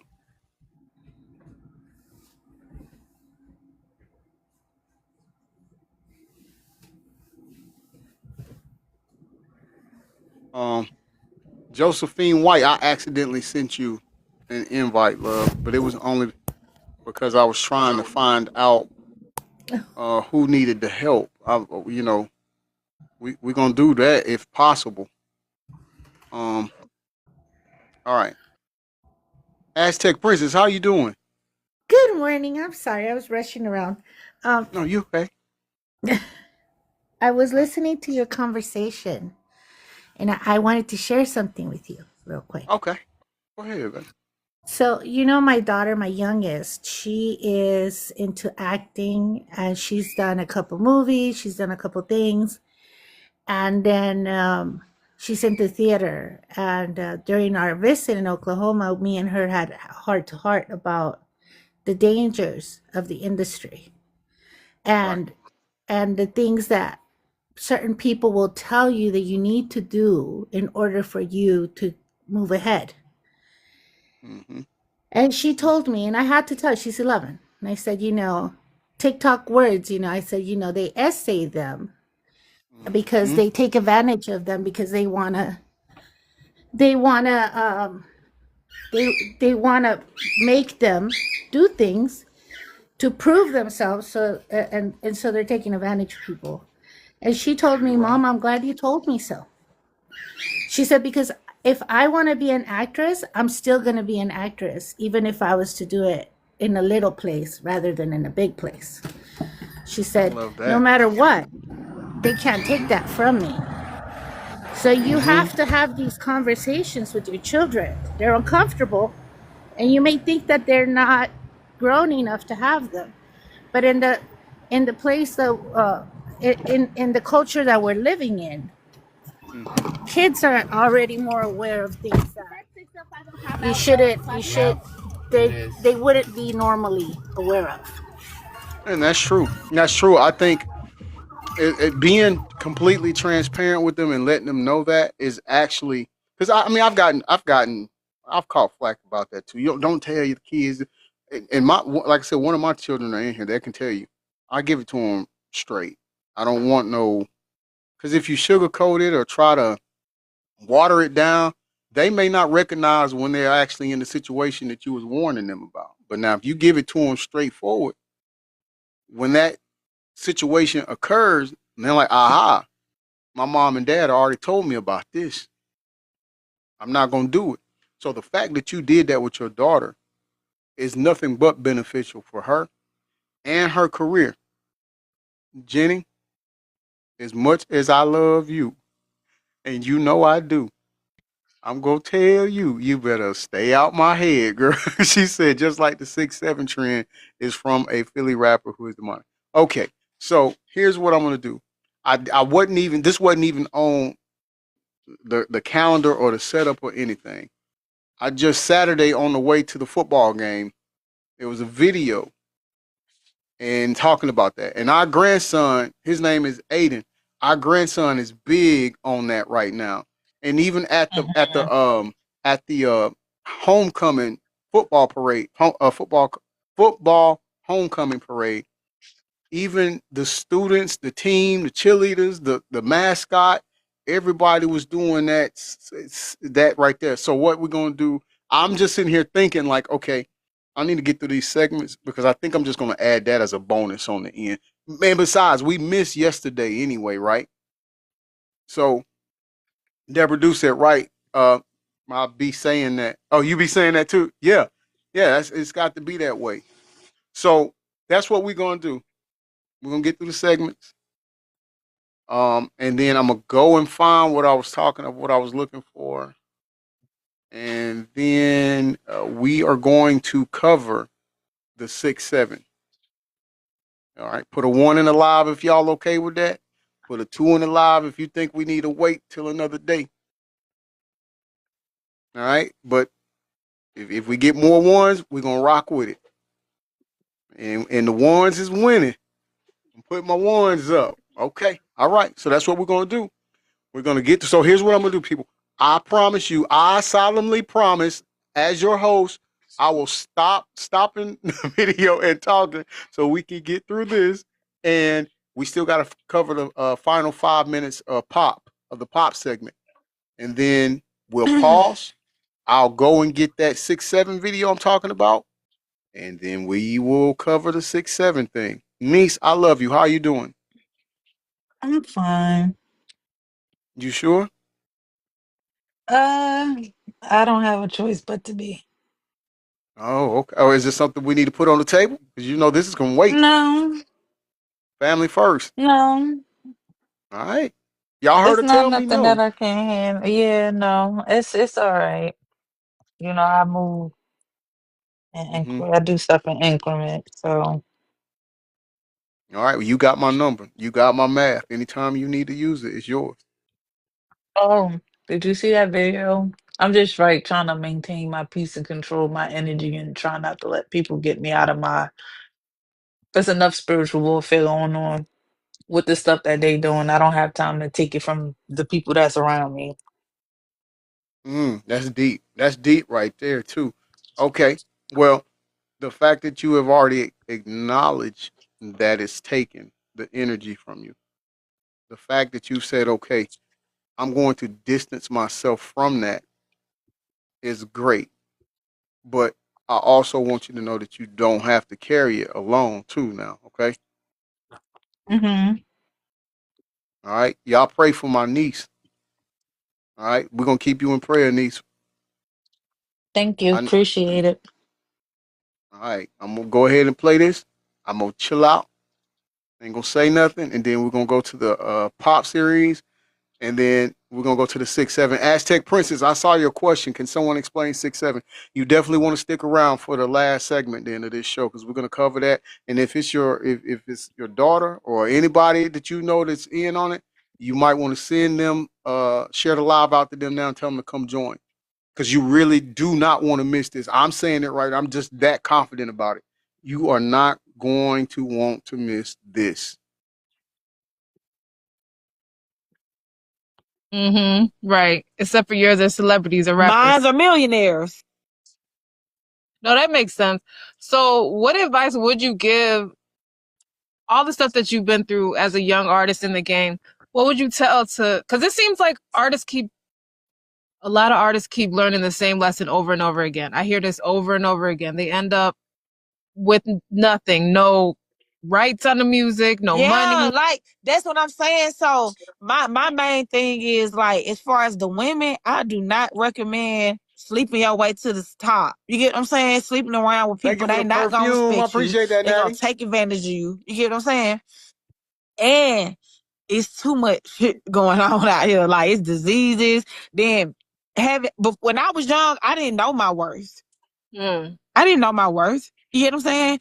And I didn't know that having sex was like a spiritual like thing that like all the different people that you've been with and they spirits is like intertwined and it can affect you spiritually in the kingdoms before. I didn't know none of that until I started getting in. Until I started getting saved and getting into the word of God. So I didn't know no better. You get what I'm saying? You live and you learn, but I never did it, you know. And the main thing I tell everybody this when they ask me is just learn the business. A lot of this could have been avoided if we would have took the time to, you know, take business classes, read up, research on the business before we step into the business. So when we get in it, we know what we're doing. We know how to read contracts and can't nobody get over on this. You know what I'm saying? And get an entertainment lawyer. If you don't want to do all that work, get an entertainment lawyer. But hell, even then, these people be working for other people, so they might not have your best interest. You still got to cover your own ass at the end of the day. Do you get what I'm saying? And don't trust nobody. Don't trust nobody. Everybody in it for themselves at the end of the day. It's a dog eat dog world. You do need spiritual discernment because Lucifer run the music industry. And I'm not saying that to deter nobody from being in it or making music. You just gotta be knowledgeable and aware and put your armor on so that you can know how to maneuver and navigate. Thank you so much. Aztec Prince. You know? Keep God first. Stay prayed up. Educate yourself. I think the best when I started managing myself and when like I set out, what a lot of people don't know is why they stopped hearing from me. You know, you was asking me, well, it seemed like Nikki was going up and up and up, and then we was hearing less and less and less than you. Well, I want you to put this in the interview. Please put this in the interview. I made the decision to sit out some of my contracts, like actively, like kind of like protested and didn't make music because I refused to let the people who I was signed to make more money off of me. So I purposely didn't. That's why you see me put music out now. A lot of these songs is old that I'm releasing, but now I get 100%. Thank you for that. I love you so much, Aztec Princess. I get 100% I of love you everything now. so much. Do you get what I'm saying? So Yeah. I set out a lot of them contracts and I just waited till everything expired. It was a lot. You know what I'm saying? We ain't got time to get into everything. We talk about I'm pushing 40 and y'all talking about stuff from 2005. we ain't got all day to talk about it. It's gonna have to be a follow-up. Okay. Well, this is my last question. I'm gonna let you go. Would you recommend that an artist sign to another artist? No. In your experience? It really depends on where that artist at in their life. Like, if you, maybe like somebody like, do I want to put names out there? Because it really depends on where that artist is in their life. Like, if you're dealing with a seasoned person that's already had they run and they looking to bring the next person up behind them, that could possibly be a good situation for you. All right, I guess they're gonna have to do another video because they shut it off on that one. Let me give her a like right there, and let's give it up to Drea Osho, and let's definitely give it up to Mac Breezy, and let's also hold on, let's give it up to Mac Breezy first, and then let's also keep her covered in prayer because it is important. She is compromising her safety just to bring us the truth on what's going on in the industry. And we all know how that ends for a lot of people, right? So we want to make sure we keep her in prayer. All right. And we're going to get back to the last 5 minutes of the Thank you pop for the series. gift, Aztec. Oh, yeah. Let's give it to the Aztec Princess. Matter of fact, let me give it up to all of y'all, all of the gifters. Let me give it up to you. Thank y'all so much. And look, y'all keep donating the roses to Aunt Jackie. I'm going to Yeah, put her back I up there. got it halfway there. I got it halfway there. Come That's on, it. I y'all. We appreciate only that. need 25 more. Let me see. Let me go if I can find her picture again. There she is. There she is. Aunt Jackie. Aunt Jackie. We're doing it for her. That's what the roses is for today. The gifts is for her.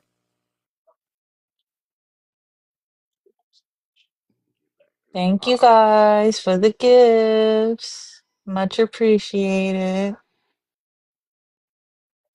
All right. There we go. Okay. Oh, I think we met that live goal. Can you reset it, Oh, please? okay. Okay. Y'all on y'all hot today. Okay. Look, I appreciate it for real. Let's give it up to her, man. Ooh, that lady right there, man. Funny.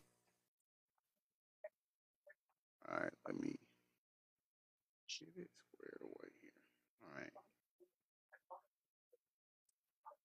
We're gonna I keep had a giving her patient roses. tell me it kind of. I don't know how to feel about this, but I've been What's thinking that? about this for a couple of days. I had a patient tell me he came in and he was looking at my tattoos. He was a brother. He's probably in his late 40s, early 50s, Mm-hmm. and he was like really thoroughly examining my tattoos. And he was like, I understand with your life path and what you've been through just by your tattoos. And I was like, oh, really? And he was like, yeah, you have a lot of yin and yang. I said, yes, I do. I deal with duality, with light energy and dark energy. And he was like, I can tell, I can feel your aura. He said, I haven't had nobody in a very long time disturb my energy, and your energy is just that overpowering. So I didn't know how to take Mm. that. Well, I know to most people it sounds like that could come off as being disrespectful. However, I'm looking at that from a different perspective, niece. I'm thinking that God used him as a vessel to convey a message to you that there's something in your orbit that is a Judas. It needs to be removed from you. Hmm. You get it? So even though Hmm. it came off as abrasive, maybe it could easily be taken that way. But I think that that's what he meant by that. There's something that's in your orbit that is draining your energy or basically putting toxic energy in you. And it could be someone that you care about so much that you just don't want to let them go, or you don't want to hurt, or you don't think they could hurt you or whatnot. But It's this situation that I'm going through, but I also know how to because I do have a strong energy to keep it minute so it doesn't project. I get that. I get So that. I kind of took it like in both ways because he was like, I haven't had anybody disrupt or disturb my energy in a very long time. And I'm like, is my energy that overpowering that it went towards him? You get what I'm saying? It projected onto him. And I wasn't in a bad mood. I didn't have any negativity. I meditated and everything. Hmm. And I was fine that day. So it I was just understand. very weird and awkward he said that. No, again, I wouldn't. I can see where you would say that, like what, but Like, yeah, because that came out of, he was like, you have a very strong energy. He was like, I'm here to tell you, I've been here. He's like, I'm a lot older than you, and I haven't had nobody be able to shake. He was like, you make me nervous. Like he was sweat, yeah, his hands and stuff was sweating, and he was like, I haven't had nobody like shift my energy in a very long time. So I was like, I don't know if that could be a good thing or it could be a bad thing because he was like kind of talking in riddles. I kind of understood, but then it can mean either or. yeah, yeah. Well, I think it could be both. I think how you handle it is how it's going to determine whether that was good or bad. If Hmm. and here's what. Okay, I get. You said you meditated, and I Hmm. understand that, but a lot of times we just have to pray to God. God actually wants us to call on Him and let Him guide the steps. And so for this man to tell you, I haven't just listen to what he's saying. I haven't I had had people. somebody disturb my, that was the key point. That was like what stuck with me. I haven't had somebody to shift my energy in a very long time. Like somebody to come in and their energy just commands to just change my whole atmosphere. And I just was like, I don't know how to take that, if that's a good thing or a bad thing. I So think I it's do my little daily prayers. I pray in the yeah, morning do while that. I'm in the shower, and I say my, my mantras and my affirmations, and then I do one at night too. Yeah, I definitely think that was a message because you're saying I got it, I can handle it, and understand this is you're not the only one. We are all guilty of that. We're all guilty of thinking that we can um, handle whatever situation we may be in at that moment. When at the end of the day, we got to leave it to God. We got to let Him control it, right? And, And I put it. I said that this morning. I'm putting it all in your hands, Creator. You take the wheel, because obviously the paths that I have been choosing have not always been right. So I'm gonna let you lead, and I'm going to follow. amen, amen. And I think that's the best Okay. decision. So he said disrupt his energy. He didn't say Hmm. disturb. Okay, That's disrupt. one. Hmm. Yes, that's one. And then I kind of took it like how Adrian said, like as an alpha female, because I'm like, and he's a big guy. And I mean, he was nervous because I was doing his blood work. So, his phobia needles. Hmm. And he was over there sweating. He was like talking. You know how some people they talk when they're nervous? Hmm. And I'm like, message, like that's what just kept popping in my head the more he kept talking. It was like I was picking apart things that he was saying, but I don't know how to interpret it because it could be on the good aspect. Like his tone was monotone, Yeah. Well, I so take. it don't yeah. So I'm like, I don't know if I should take. I'm taking it either which way, whether it's the bad, the good, whichever way. I just took it as a message. The way he said energy, that seems more to me.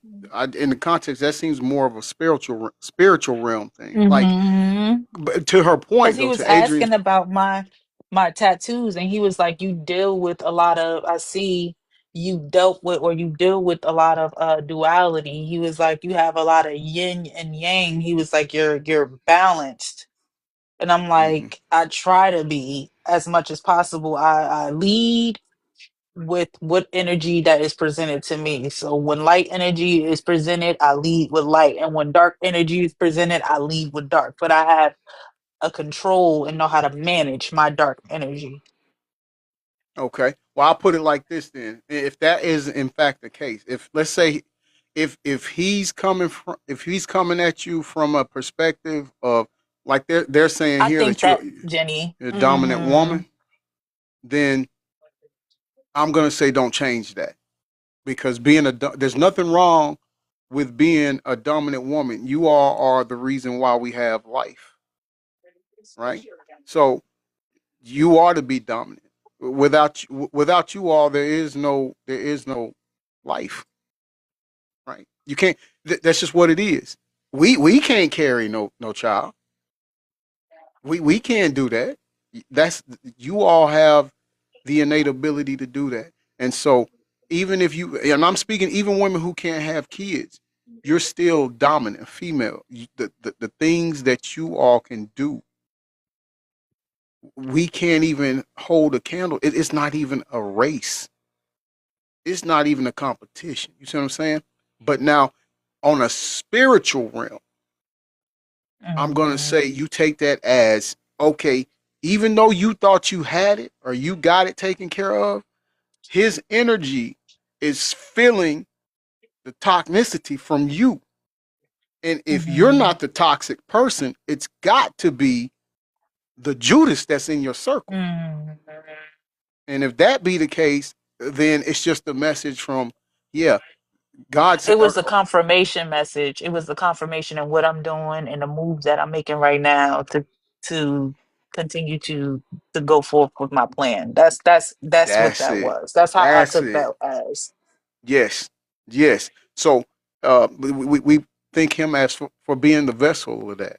You know, and somebody else could have told you that, niece. But the thing about it is, it was meant to come from someone who had That don't no know bearing. me. Mm, That part, it's got to be genuine. It's got to be pure. It's got to be unbiased. It's got to be because somebody that I don't have a was dog in the fight.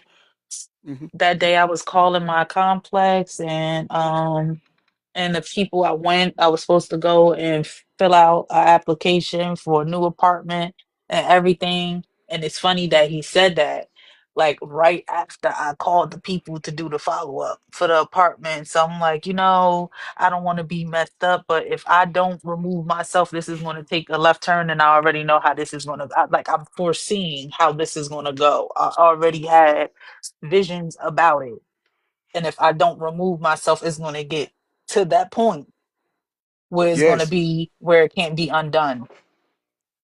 Can I share a story with y'all before we get to the next segment or go start this segment? Can I share a story with y'all? And it's pertaining to what you're going through, niece.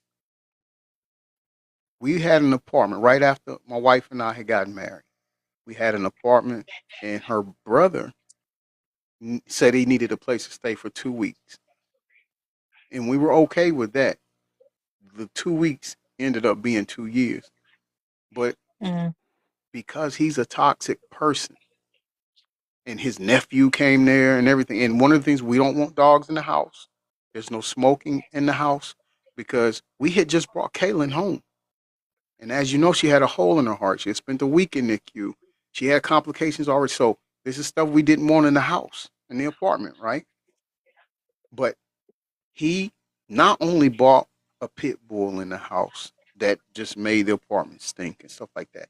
Not only was this arguments with him, between them two, between him and I, between him and my stepson, her son, it was just a lot of stuff going on, and it got to a point because my daughter, my oldest daughter, were living with us too, and she had just had my first grandchild, and the dog peed in my daughter's floor, bedroom floor, and mm, she made her mad because my granddaughter crawls on the floor. She's a baby. She's crawling on the floor and stuff, right? Ain't so it made her mad. That was disrespectful, and she wasn't home at the time, so that's even worse. That the dog was in her room while she wasn't there, and so I take it to my wife. Her and I get into it, and my daughter and I ended up getting my stuff and leaving. And to me, she chose her brother and nephew over my daughter and myself, right? And so I was gone for like 2 or 3 days. The whole time we've had the police come to the house and looking for my nephew, and he done ran out the back door and everything, and I'm in there talking to the sheriff not knowing that's what he's doing. But in any event, completely overstayed his welcome. But what happened, mm, even though I'm going to my wife and telling her, hey, when is your brother leaving, when is your brother leaving, when is your brother leaving, and so it was putting a strain between us too. It ended up happening.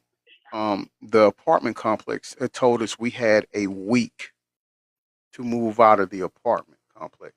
I mean, mm, out of our apartment, and now we're in the house now that we live in now. But the thing about it was that had to take place because my wife was stuck in between not wanting to do that to her nephew and her brother, not wanting to do this to her husband and her stepdaughter, and but she didn't know who to let go or what to do, and she wasn't making no move. She wasn't gonna. She, she didn't have it in her to tell him to leave or anything like that. So God said, "Okay, well, since you can't make the decision, I'm gonna make it for you." And He put us in a situation to where the leasing office said we had a week to vacate the premises, and now we are okay. We are perfectly fine. So sometimes when you think you got it, God already knows you're not going to be able to make that move on your own. So He's going to put you in a situation or paint you in a corner to where, one, you're going to have to rely on Him and allow Him to do what He promised you He would do, and that is never forsake you, and for you to have faith in Him. And then when you're in that corner, you can now you can sit still and let Him do His work and let Him take care of you. And that's just what I Mhm. think He was experiencing. I follow, I learned to follow my discernment and follow my intuition.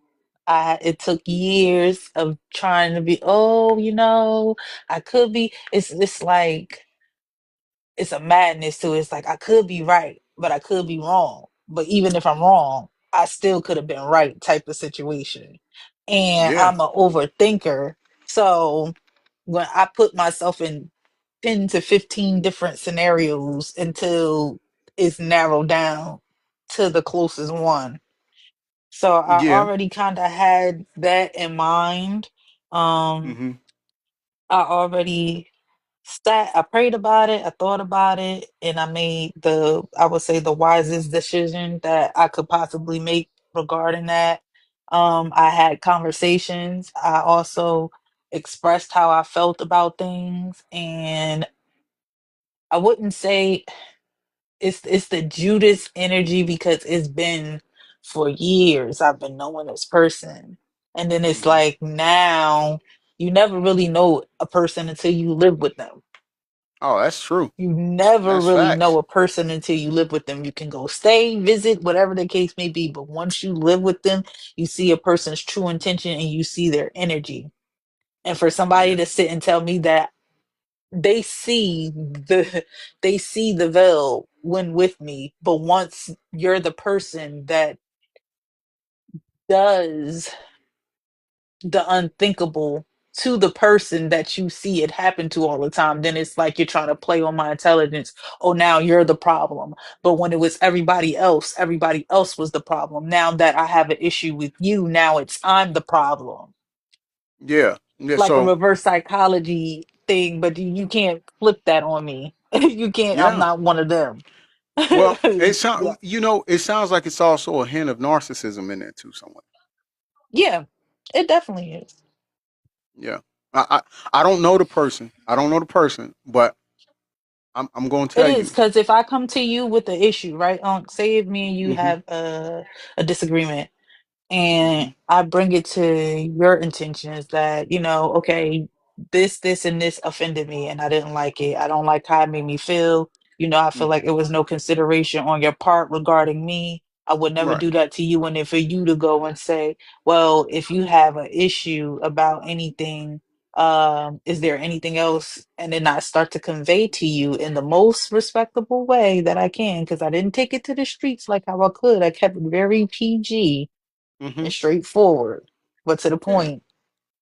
And it was like, oh, well, since you have so many issues, let me tell you what my problem is. Wait a minute. Now all of a sudden you have all of these issues. Why weren't they being brought up? Mm. Now that I said something to you, now you have an issue. See, that's what we not gonna do. Your Yeah. issues are not Yeah. valid because that's not what this conversation was about. It was about what my grievance and what my issue was towards you. Now, now that I know it's at the forefront that you have all of these feelings, so you've been feeling this type of way all this time, and you just been holding it down until I Yeah. said something to you. Yeah. That's not gonna be able to work because Definitely now, projecting. yeah, by far. Oh, by far. And not only projecting narcissism, and then someone that's trying to live tit for tat. Come on, man. If you listen, if they love you, and I don't care to what capacity. I'm talking about family member. I'm talking about significant other. All of that. if they love you, they're going to listen to what you're saying, take heed to it, and especially if it's a significant other, they're going to do all they can to make sure you never have to feel that discomfort again.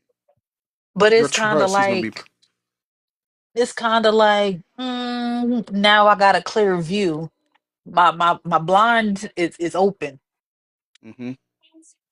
I got a Mm-hmm. clear view of what type Yeah.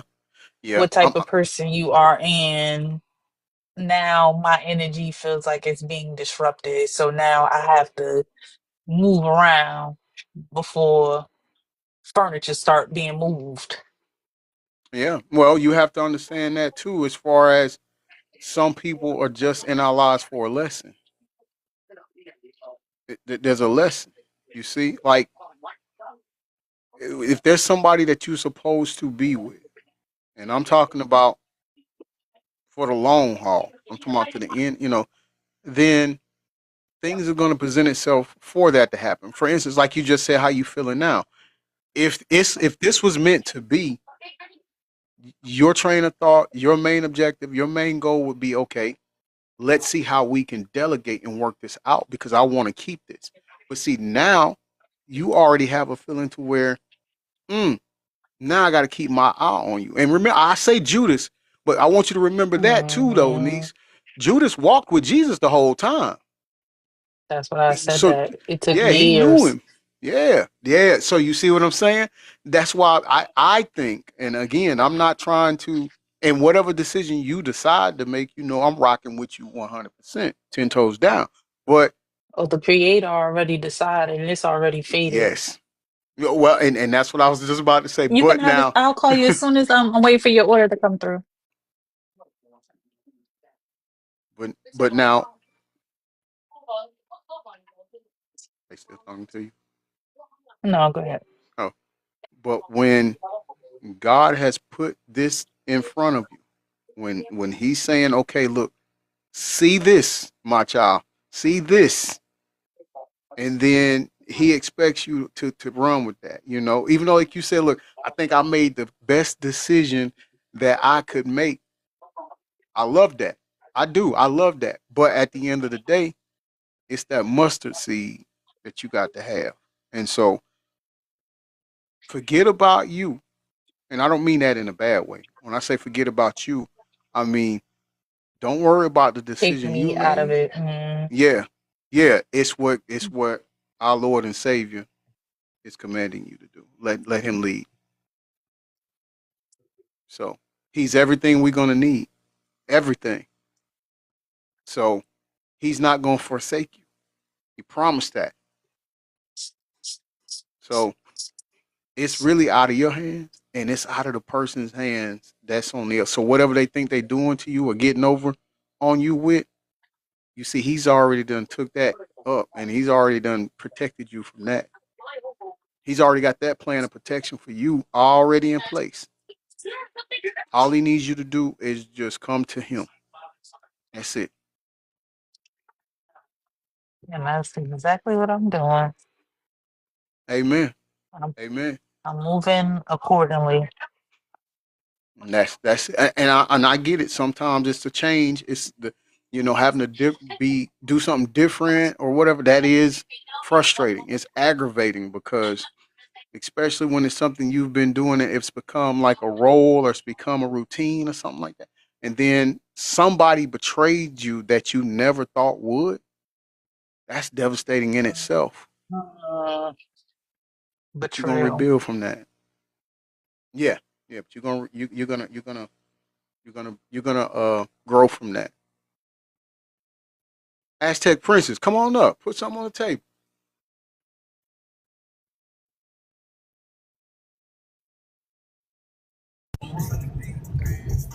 Good morning.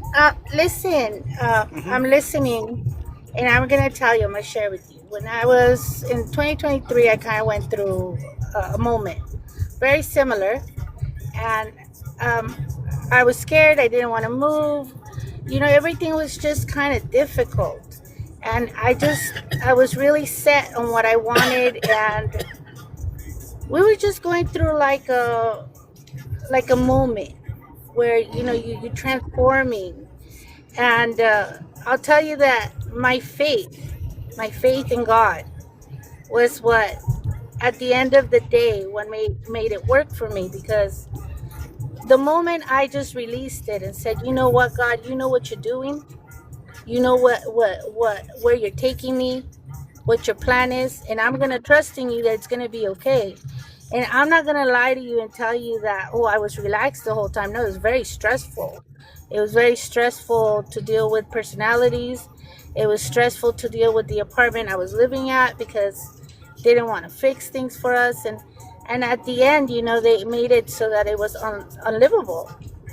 And it was like, oh, now we gotta move. Where we gonna go? And we in California. In California, to get an apartment, you need lots of money. You're talking first month, last month, you're looking at a good 5,000 easy, just to get into an apartment, and then to find one is gonna be a challenge. So what I did is that I would sit outside and I would manifest. I would tell God, God, I want a house. I used to live in this place, where I live now. I used to live there before in that area. It's very peaceful. And I say, God, I want to go back there, and I want a house because I need a bedroom for my daughter, and I need this. And I tell him I want a yard. I want a place where I could ground myself, put my feet on the ground. And everything that I requested, I kid you not, I have. And he provided it without the big, when we got in, even how we got into that apartment is a miracle. And so in the area where I wanted it and everything, it was just releasing the control from me to God, to say, you know what you're doing. I'm going to trust in you. I'm not going to worry. I'm going to let you handle it. And he did. And he did. And he did it spectacularly. And the people that know me and knew what I was talking about at that time, when they see where I live, where they see what I have, they can't believe it, because it's exactly what I was speaking on. I used to smoke, so I used to go to the cigarette store and I talked to this guy. He's into manifesting himself, and I would tell him, I'm gonna get this and I'm gonna get that and I'm gonna do this. And when I visited him, he always said, you said you were gonna do it, and it was not me who did it, it was God. But what happens sometimes is that God forces his hand, because he already told you needed to go. He already, one way or another, he's already giving you the, hey, this is not working. And we're hard-headed. And we're saying, no, no, no, no, no, but I want to make this work. And we get in our way. So then he forces his hand on you. And like I told you, remember, last week, when things get really, really hard, I know there's a big blessing coming. I know he's making me humble again, so that you can receive that blessing and do something good with it. So I know it's hard right now, Doc, but you got this. You got this. There's a reason. And even the person, you may think that person and you are done. Maybe what is needed is sometimes distance to see each other. Because when you're in it together all the time, you're not appreciating the beauty of what you got. So or even better, God's got something more glorious for you, and he wants you to make room for it. So don't fret, it'll be okay. I'll be praying for you. Yep. Let's give it up to Aztec Princess for that. She's so right on that. She's so right. That's like we was in church Sunday, and I gotta find this for you, niece. I'm gonna find the scripture that we were reading, and Jesus literally says this, that he'll whatever you want, ask for it in prayer, and he'll give it. Right? If it's good for us, he'll give it.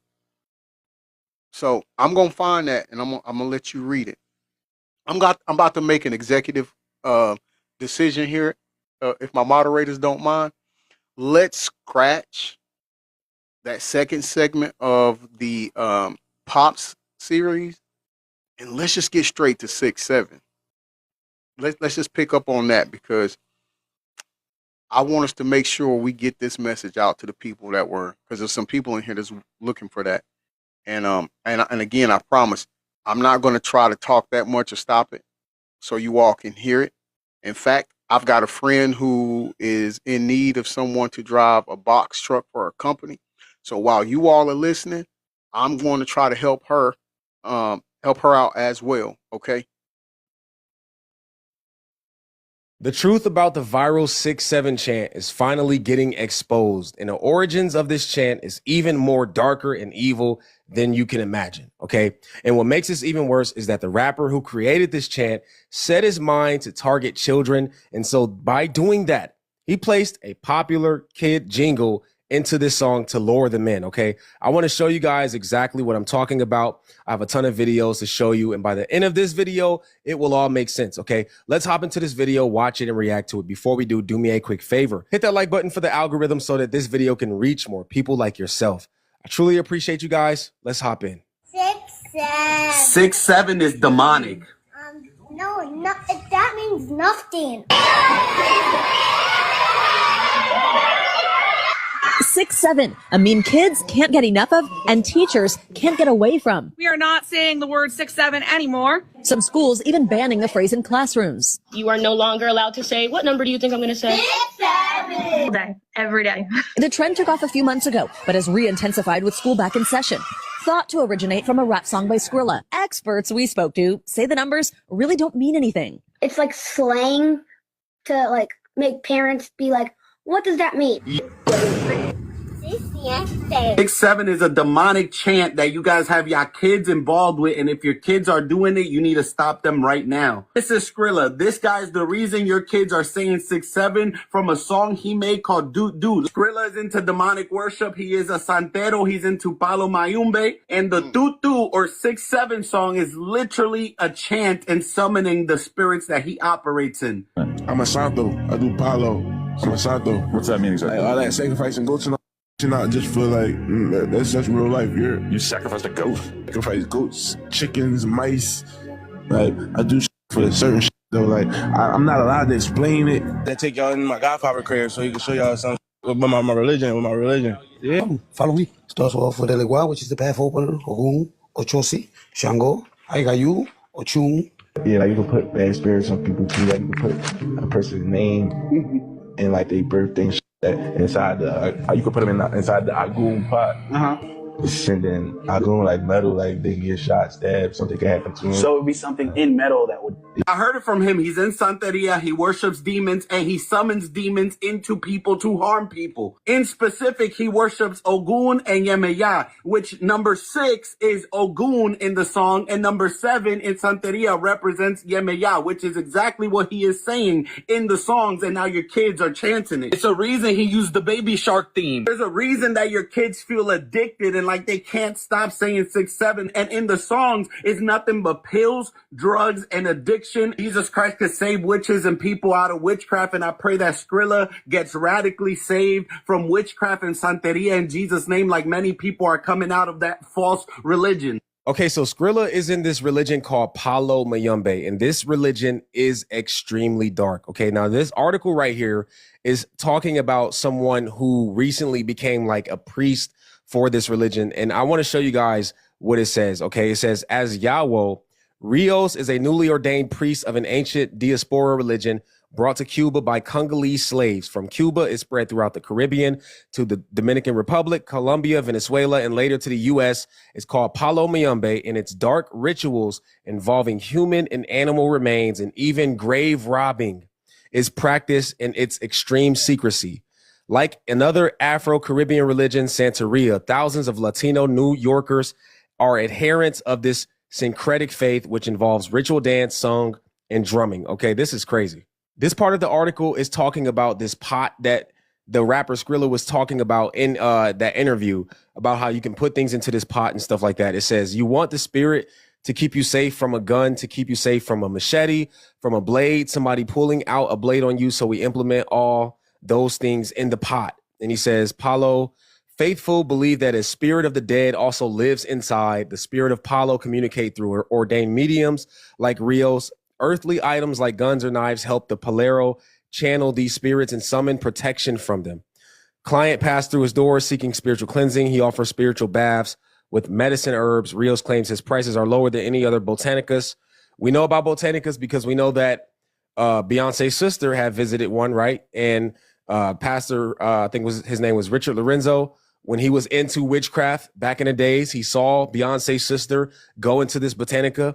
This is the same type of stuff, okay? This is crazy. Can I hold it? Put your face into it. And just see what it looks. I got your soul. Everybody that puts this on, they puts their soul inside of this, though. You'll see, though, in a few days. Yo. This is the guy that made the viral trend 6'7". He made that chant. He made the song that the chant is in. This is the guy, okay? So, and there's people that believe that none of this stuff is real, that, you know, he's just playing around, that everything's not demonic. Man, come on now. You have to be blind in order to not see this. You have to really want to not see it. You have to be so set in your mind that you are going to be deceived by Satan and his devices in order to not see that this is really demonic, dark, and you should not be diving into this or singing his chants. The children should not be singing his chants. And this is another trick by Satan by using music and sound to infiltrate people and get them to say things that come from demonic origins. This is crazy, y'all. So my kids came to me a while ago with it, and they said, hey, our teacher said we can't do this. Isn't that dumb? It's a silly thing. Look, here's how it originated. Here's the memes. And so I went and I looked it up, and usually I can look up things and find their original source and see what's really going on behind it. Usually you've got a few crazy Christian conspiracists who are out there who everything's evil. And I thought, I'll find it. Nothing came up. It was just, it's a simple, funny thing. It's from this song, and then this reporter did this, and then this TikToker combined the two. And now kids it's a funny thing they do. I was fine. All right, whatever. I don't care. Just don't do it around me. This morning I woke up and I saw a video that wasn't just conspiracy, that wasn't needing, well, if you take the 6 from this word and you add it to the F from that word, you know what I mean? True conspiracy, crazy stuff. This one was just, hey, here's the guy who sings the song, Skrilla. The song got popular at the beginning of this year, and then it got really popular when an NBA player said his height was 6'7", and then somebody made a meme and put them together with a highlight reel. Skrilla is a self-confessed member of Church of Santeria, or the Church of Satan. Yep. He worships Ocean and... Gotcha. What was the song with Lil Wayne? 6'7". 6'7". Him and 6. Corey Guns. Him and Corey Guns. Yep. I tell everybody though too. 6 foot, 7 foot. Yes, Jenny. Yeah. Yes. That's the name of the song. 6 foot, 7 foot. Yeah. And then when you 6 + 7 is what? And that was my song too. Yeah. But you then you listen to it. You listen to stuff when I was a teenager, and then listening to it as an adult is two different understandings. Exactly. That's what it's meant for. 2 different understandings. 13. Y'all are right. That's the answer. Rita, Aztec Princess. 13. Now, 13, if you look on the back of your dollar bill, you look at the stars and you look at the arrows that the eagle is holding, that's 13. That's all. 13 is also a number for the New World secular order. And 13 represents a lot. We're supposed to have 13 months. We're supposed to have, it's a lot of stuff that they did. We were supposed to have 13 planets. Yes, 13 is a lot. It's a lot, but that's why I was pointing that out to your auntie when we was going to the game. She was like, "Oh, like I said, our grandson is big on it, and he could never really. There's no meaning to it. They don't understand. But They then kids, they not gonna understand until they get older. No, Once they he get older, they'll be able to understand it a little differently. But just right like we now, did. Yeah. they not gonna grasp the concept. Mm-mm. What I got from it is the same as remember when we was doing that series, Secrets of the Secret Society, and they were Mm-hmm. saying how in the beginning they used like Disney to condition the kids. Mm-hmm. Because I was a conditioned kid, I tell you that. Because Disney was my everything. I had every Disney movie. They can't I'm tell me still a nothing. Disney kid. I'm still a Yeah, Disney kid at heart, but still, like I know the difference though. They can't play on me. That's the difference exactly, now. exactly. You see it in a totally I different be finding, perspective. yeah, I be finding stuff. I'm like, yo, they had this in this cartoon this whole time. I mean, you let us watch this. Like they in there talking Ooh, about stuff that they should not be. Remember how parents used to have exactly. you close your eyes? Yeah, Yeah, this is cover it up. not for kids. Exactly. Exactly. Hey, my baby said 13 stripes on the American flag. Great point, baby. Let's give it up to my daughter. She get it from her daddy, y'all. Hmm. She get it from her daddy. That's all. Oh, hey, what your cousin say in Chicago? She get it from her daddy. You Her can sit daddy. right there. You don't have to stand right here. You guys can I sit don't right there. I don't know where they get daddy from, but yeah, that's how they say it. But you right, baby. 13 stripes on the American flag. And they all over the government and everything. So yeah, it's significant. It's it. And Ogun and the gods, he participates. You can go find his live, you can watch him on podcasts and interviews. He sacrifices goats and chicken and mice, depending on what the sacrifice is what he says. And he does it so that he can have favor in Hollywood. And he talks about since he's really dedicated himself to this, since he's begun to put blood oaths into it, his career took off. Now here's something really fascinating. Why does a guy who presents himself as a hardcore thug rapper, where the song is only about 2 minutes long, and it is about sex and drugs, that's what he's singing about. And by the way, if you listen to the song, I don't recommend it, like go in with a lot of prayer, but if you do, it just sounds like he's honestly speaking in tongues. You can't even understand him. I had to have subtitles to understand what was being said.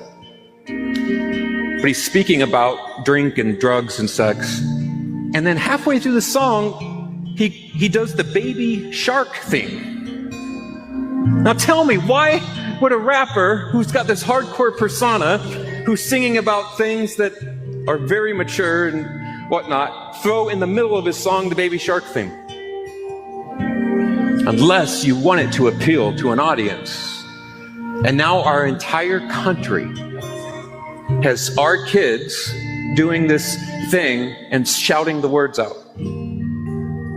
No, Pastor, you're being one of the psychos. You're being somebody who's over obsessed with things, right? 6'7" is just where he's from the city he's from. Really. So it has no connection to the god Ogun or the god Tamara, who he says he worships, who he says, if you go in, I forget the name of the bowl, but you put a name with a birth date in the bowl, anything you want to happen to that person happens to him. He goes shot, stabbed, whatever. Satan is crafty. He's crafty. Okay, we got to stop acting like Satan is some naive angel that does not have the ability to lay out his plans in this world and affect the things that we see and hear. He's the God of this world, right? He's the God of this world. And he is effectively placing people in certain positions to get his things done. And all of these little gods, all of these religions, Santeria religions, Ocean, all of these religions, Orishan, Yoruba, it's all demonic worship, demonic idol worship. That's all it is. But you still think it's just an address. You see, why am I speaking this? Because one of the things that was said to me this week, and I've been trying to decide how to reply, was, Pastor, it's not our job to condemn. I'm not condemning anybody. It is my job as a shepherd to protect those who come here to learn from me and understand. And so I'm telling you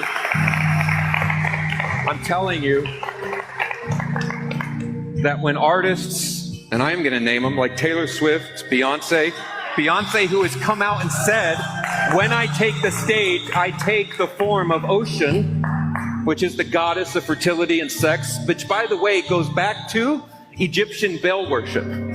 Follow it. That's where it's originated from.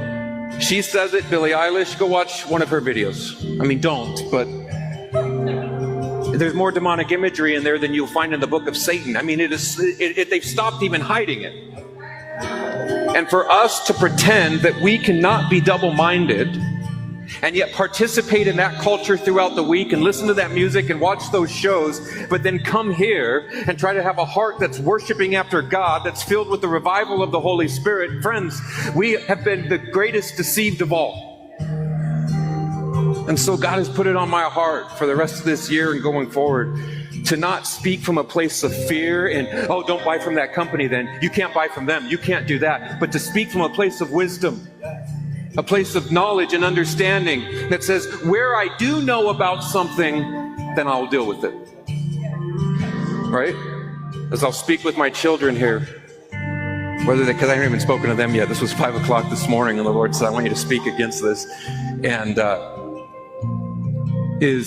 even if it's not, even if I've got this wrong, but the guy who sang it, this is what he follows, this is what he prays, this is what he believes, and I know that there is a spiritual realm and a spiritual world, then why would I even want to get close to the edge of it? Just stay away from it. Right? And I understand the argument. Well, you can make that argument about anything. And then you do nothing. You would just sit in a circle of other Christians. No. I'm not telling you to sit in a safe little circle of Christians. I'm telling you to go be in the world, but not of the world.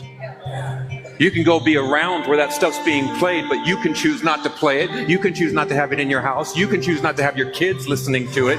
You can make those choices without it being and affecting you. We need our pastors to be bold enough to call this stuff out, bold enough to say, there is a lot of demonic things taking place and we want no parts of it. Okay. And this is why this brings up a good point, because certain celebrity pastors will look past this and turn a blind eye to it because they don't want to condemn certain people in the music industry because they're friends with them. They don't want to condemn what's going on in the music industry because they're a part of it. Because they're willing to do songs with them. They're willing to do records with them for money. Right? We know they out there. It's crazy, man. There's a separation. There has to be a separation between us and the world. There has to be a separation. And so what if Skrilla does a song with someone who is another secular artist that's doing a song with a Christian artist, and that Christian artist is trying to break into the music industry, the secular music industry, because he says that he wants to lead people to Christ. He wants to bring God into that industry, he wants to bring Jesus into that dark industry, right? They say, I'm on this noble task to bring God into this industry. Now we're all mixing music together. We're mixing demonic music with godly music. I'm telling y'all, man. It's a dangerous world. It's a dangerous road. Okay. We can't. And look, man, I get it. Sometimes there's songs that I want to listen to, but I'm like, I know that person is evil. I've done videos on these people. I've seen videos about this person. I can't listen to it. I can't listen to any of their songs because I've seen what they've done. I know who they are. I know they don't serve my God. They don't believe in Jesus. They mock Jesus. They should just stay independent. They worship other gods. They do things that are no lies opposite of what Christians should be doing. Why would I listen to their music? Ephesians 5 says, have nothing to do with the fruitless deeds of darkness, but rather expose them. It is shameful even to mention what the disobedient do in secret. Think about what Skrilla is doing, right? He's talking about sacrificing animals. One of my moderators, could we get that put in the chat? Ephesians 5, chapters 11 through 13, please. Thank you. So he can get some type of He had a favor song with Coily from Ray. demons. That's shameful. What'd you He say, just did niece? a song. He just did a song with Coily Ray. He did a remix on her song that she just came out. Who you Skrilla. talking about? Skrilla? Yeah. Oh, I didn't know that. He I look. don't even Yeah. know who He he looks is. demonic. He looks demonic. If you look at him, he look like something that came out of the swamp. Well, yeah, I see his picture right here. Yeah, he looks. Like if you look at his eyes, no soul. Yeah, yeah, yeah. You can see that in the picture. And then something he's doing over here on the table. Okay, here's the thing. Here's the thing. Yes, Ephesians chapter 5, verses 11 through 13. Yep. Um, we was watching a video the other day during the show, and there was, and I can't remember what it was. Y'all know we put in work over here, but in the video um they were showing a picture of these people. Oh, it was when we was watching the Keisha and Gucci Mane Gucci. video. Yeah, they showed this couple walking into a. It's when they was talking about the handlers part, and there was this couple going into the award show. It was some award show, and it was a guy who had a mask on his face. That was him. He had the mask on his face. It looked like skin. It looks like it was Who's YT Skrilla? skin. Yeah, Yeah. he looked like Leatherface. Yeah. Leatherface. Yep. Perfect. Yep. That's exact. I didn't know that was him, but that's him because I don't know who he Hmm. is. But yeah, that was him. That's the first And time I ever seen him. I didn't know who he was, and then I came across that video, that same video that you watching. Did I send you that video? I think you did. I I think you came did across send it. I that think you video. I texted was to like, me. mm-hmm. Yeah. Yeah. This is real, people. Like so. That's why. Here's what I. This is what I was telling Michelle. I said going forward, whenever we see this trend that these kids, especially like Aiden's 11. Well, he just turned 12 Sunday, so he's 12 years old, and so it's kids his age like that. When they get caught on to these little whatever fads and stuff like that, we need to research it because when we did the series of the Secrets of the Secret Society, they Thank already you. gave us the playbook on what they do. They get it. They basically influence these kids first with it. And then these kids take off on it and make it a trend. But And then the there's parents something, start doing it. yeah, Mm. and there's something sinister around it, right? Like I mean, for real. We like I told you, we was at the homecoming game at my old high school, and I mean the middle school, elementary school, the mascot, administration, parent, everybody was 6'7", to the point where Michelle and I were like, "Why is this a thing? Why?" So we made it a joke. We was like, "Okay." So when our grandson was over here, we was like, when he's there at our house, we just gonna walk around and we gonna say 8 9, 8 9, because it didn't make sense to us, Yeah, right? because that's abundance. Yes. And And close then, to alignment. huh? I said 8 and 9, abundance and alignment. Oh, okay. So we didn't even know that. I didn't know that. I just thought 6 7 was weird. Like, why are y'all so captivated by 6 7? So we like we too old, I guess, baby. I guess we too old to get caught up on the trend and stuff like that. So I was like, well, shoot, since we old, we gonna start our own thing. We gonna 8 9, and so it got when he would be here when he was here spending the night with us, and he was in the living room, and she was sitting on the couch with her mom. I came through from the bedroom going to the kitchen. I walked by. I said, "Hey, babe." She said, "What?" I said, 8 9. And it's like, but now then we saw this, and we're like, guess what? Nope. Okay. Grandson needs to So see this. I'm about to do us a quick favor. I'm about to give us a breakdown of Hmm. every number, what it means, 1 through 10. Okay, go. Hold on 1 second, because I have it saved in my iPad. Gotta find it.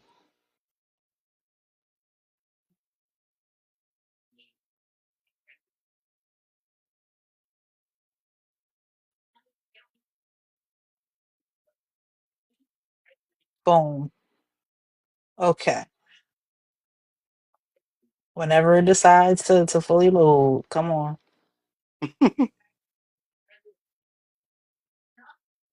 Okay. So each number, let's see. What does the number 1 mean? The 1 is the beginning of everything, the root of opportunity, creating energy, and turn ideas into reality. Remember, it equals the number 13, Mm, mm. I think it speaks right? for itself. Mm-hmm. That was just one. Mm-hmm. Keep going. Okay. Listen to this. Now, the number 1 and 3. I just jumped to it. The number 1 and 3. Both Mm-hmm. numbers, 1 and 3, are creative, which fuels the compatibility. The number 1 puts more importance on loyalty and responsibility, while the number 3 is a playfulness. On the surface, it makes them an unlikely couple. That said, their personality balance each other out. The number 3 is playfulness, contributes to lightness and sunshine to balance the forceful and individualistic nature of the number 1. Mm. Drop them So we're jewels, gonna go Lisa. back and do numerology. We're gonna have to do a segment on that. I'm gonna let you conduct that. You carrying that one. Okay, sis. Yeah, Hey, y'all. because I be big on numbers because I see them a lot. Well, I tell you what. When you free to conduct the live, let me know, and we're gonna I take surely you. will. I'm gonna put you on as the big screen. I'm gonna fall off in the back. You know. Okay, so let's get to the main numbers. Boom. Okay, so we're not gonna do the life path. We're just gonna do. I don't know why my iPad is giving me a problem. Well, hold on. While you do that, I want to welcome to the panel, flesh of my flesh, blood of my blood, my baby girl, Candace. How you doing? Hey. What's up, Pops? What's up, man? Oh, what's my face? Y'all see my face right now? Nah, I heard what y'all saying. I just wanna like come from a perspective of somebody who's like in that little age gap. Mm-hmm. Cause Okay. you know I grew up with y'all, so I got that mature type side, but I'm still young, so I get both sides. And Right. to kind of touch base on what you was talking about with the Gucci Mane Mm-hmm. and his wife segment, it is about programming. A lot of these like TikTok, Facebook, if you think about it, they put small segments of reels to grab the kids' attention. You feel me? Because kids don't have that long time span. Whatever catches their attention in those couple seconds, they take it and run with it. And I feel like that's a part of the government's programming where kids will walk around 24/7 saying things like 6, 7 and stuff like that. That's right. That's right. Look, and the thing about that is that's because we did a segment too, baby. On and like I said, it's called Secrets of Secret Society. And first of all, I want to apologize to you. I would have never been showing you and your siblings Disney movies had I known what they was trying to show y'all. Okay, I apologize for that. Right, but But we didn't know that, right? no, Because they hide it. They hide everything so well. yes. Listen, but I told y'all that's my baby. That's my baby right there. That's my baby. Yeah, but Yeah, you're right. Girl, I know it. I know it. Don't I know it? I said, oh, they done ruined our childhood.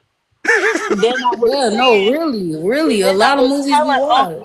I was telling what was a couple the last show we did. I said, don't you find it ironic that they're remaking everything that was from our childhood? They're not remaking it from Mm-hmm. nobody else's time. It's like our time gap that they're focusing on. And you Everything know is a what's remake. and what's crazier how they try to do those little I forgot what they call it, but it's like a effect where they say you go and watch the movie and you remember this specific part of this movie was And they exactly like changed it. this, and they go Uh-huh. back and The change it. Mandela They effect. tweak it a Yep. little bit. Yep, Yeah, they surely it's do. crazy. Well, one of them was Lilo and Stitch. Remember when she Yeah, yeah, climbed on yeah. The top of the dryer washing machine part. and dryer? Yep, Yes. yep. Mm-hmm. But So it's yeah, like they definitely, I don't know what it is with us, but they working on us. They really working on us because we would be the new generation of slaves. I'm sorry to say that, but we are. No Their lies agenda is detected. to get rid of the elderly people, keep them sick, get them out the way.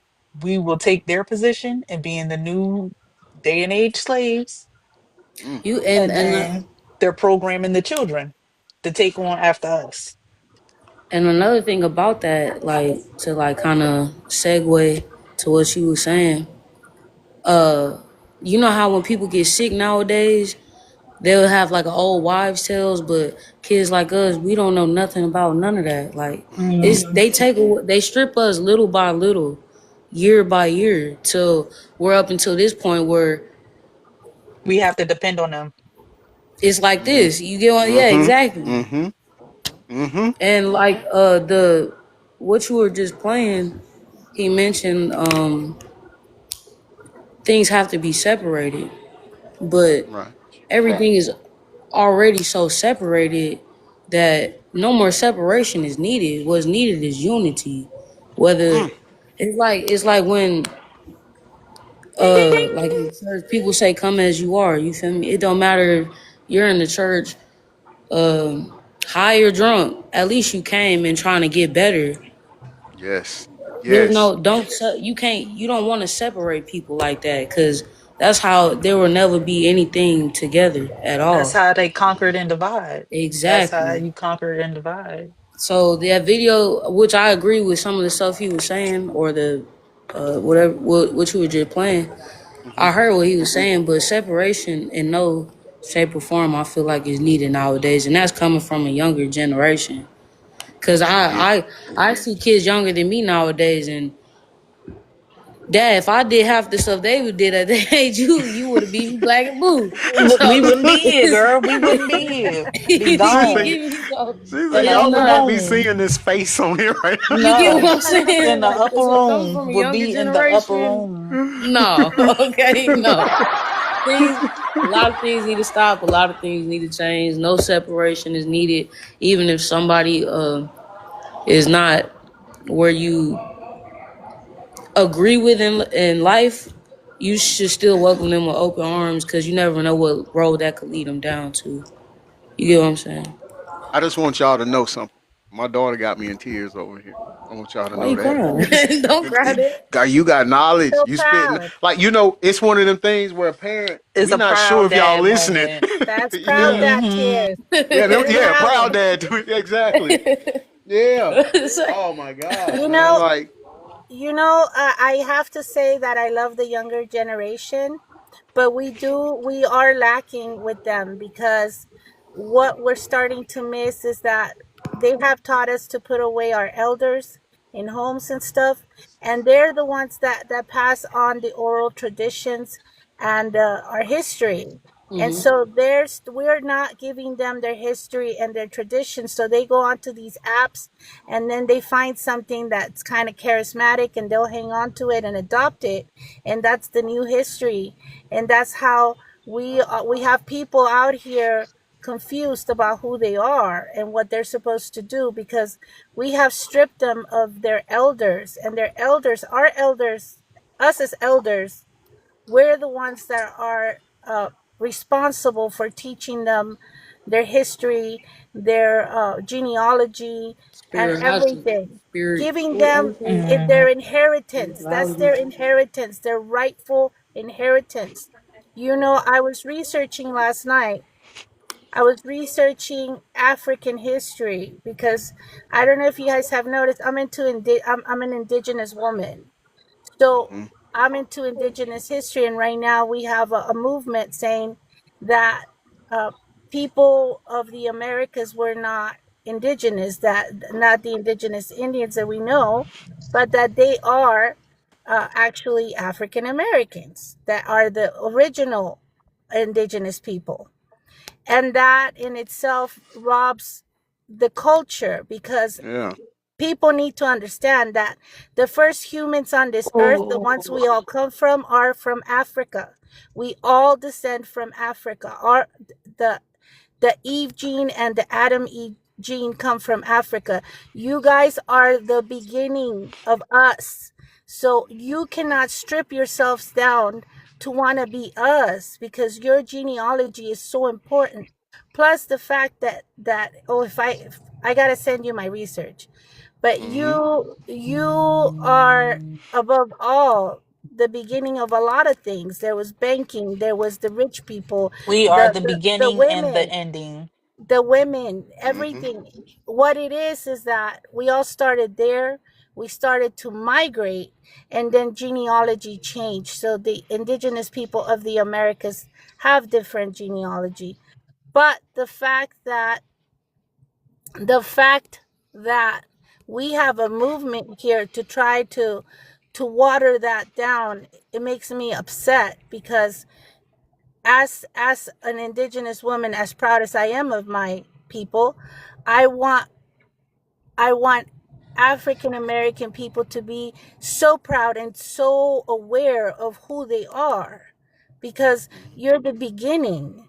So why would you want to be me like 5 generations down, you know? You Right. are the beginning. Be proud of who you are. Dang it. Love your inheritance, because you have no idea what things that the people were doing. But I'll send it to you, and you will be flabbergasted at what I found. I And I'm I'm agree telling with you, most of what she's saying, because everybody seems to forget before the Titanic plate shifted, all the continents were one. yeah. Yes. Yeah. That's But true. to a degree, once those people, once they did shift, because my family are actually natives. We are Americans. They were here when Columbus came here, Mm-hmm. supposedly. Yeah. Yep. That's what was the Pangea? Is it well, Pangea? Is what it's did you called? guys Yes, know when that you Pangea guys took place, when the did you Titanic guys place know shipped that there. Mhm. actually you guys were already doing trade with China and the Americas way back before Columbus came? Yeah. Did you So know so that they before that too, also you can walk from country to country without having to yes, take a boat. because that's how So That's we crazy. migrated. We all become from yeah. one person. It's called I'll the send you the video. A guy did a breakdown actually of it, of like of the how they genetic were Eve able, and Adam. yes, of We how come they Okay. from Africa. That's where we how Y'all, they started. actually was able to go from continent to continent to continent without having to get on a boat. man, y'all Yes, they send me walk. that. I'm Send me gonna that send now. you my research. You're gonna love it. And I'm talking. I do research. I go because I love history. But the thing is that you There was an know Indian guy, what, a couple months ago? Probably a couple months ago, was 3 or 4 Indian guys. They came to America and they asked them how they got here, and they said they walked. yeah, we all walked. The No, I mean Aztecs. like literally, like Yes, a couple of yes, we months were ago, all. were If you put the walked world here to together, it's like a America. puzzle. It's Uh, like a puzzle if you put it together. That yeah. you Oh, misunderstanding what I'm saying. I'm talking oh, about hold current on. You day, mean they like walk a now couple. today? They walked, yes, today, like a couple of months ago. They did a video and they asked these 4 Indian gentlemen how did they get to America, and they told them that they walked here. How is that possible? That's what I'm trying to figure out. That's interesting. I gotta look into that. She's all I'm That's with what you. I'm Like, trying to now, figure now, out. now, now you Now got my you see attention. what Like, I'm wait a minute. saying.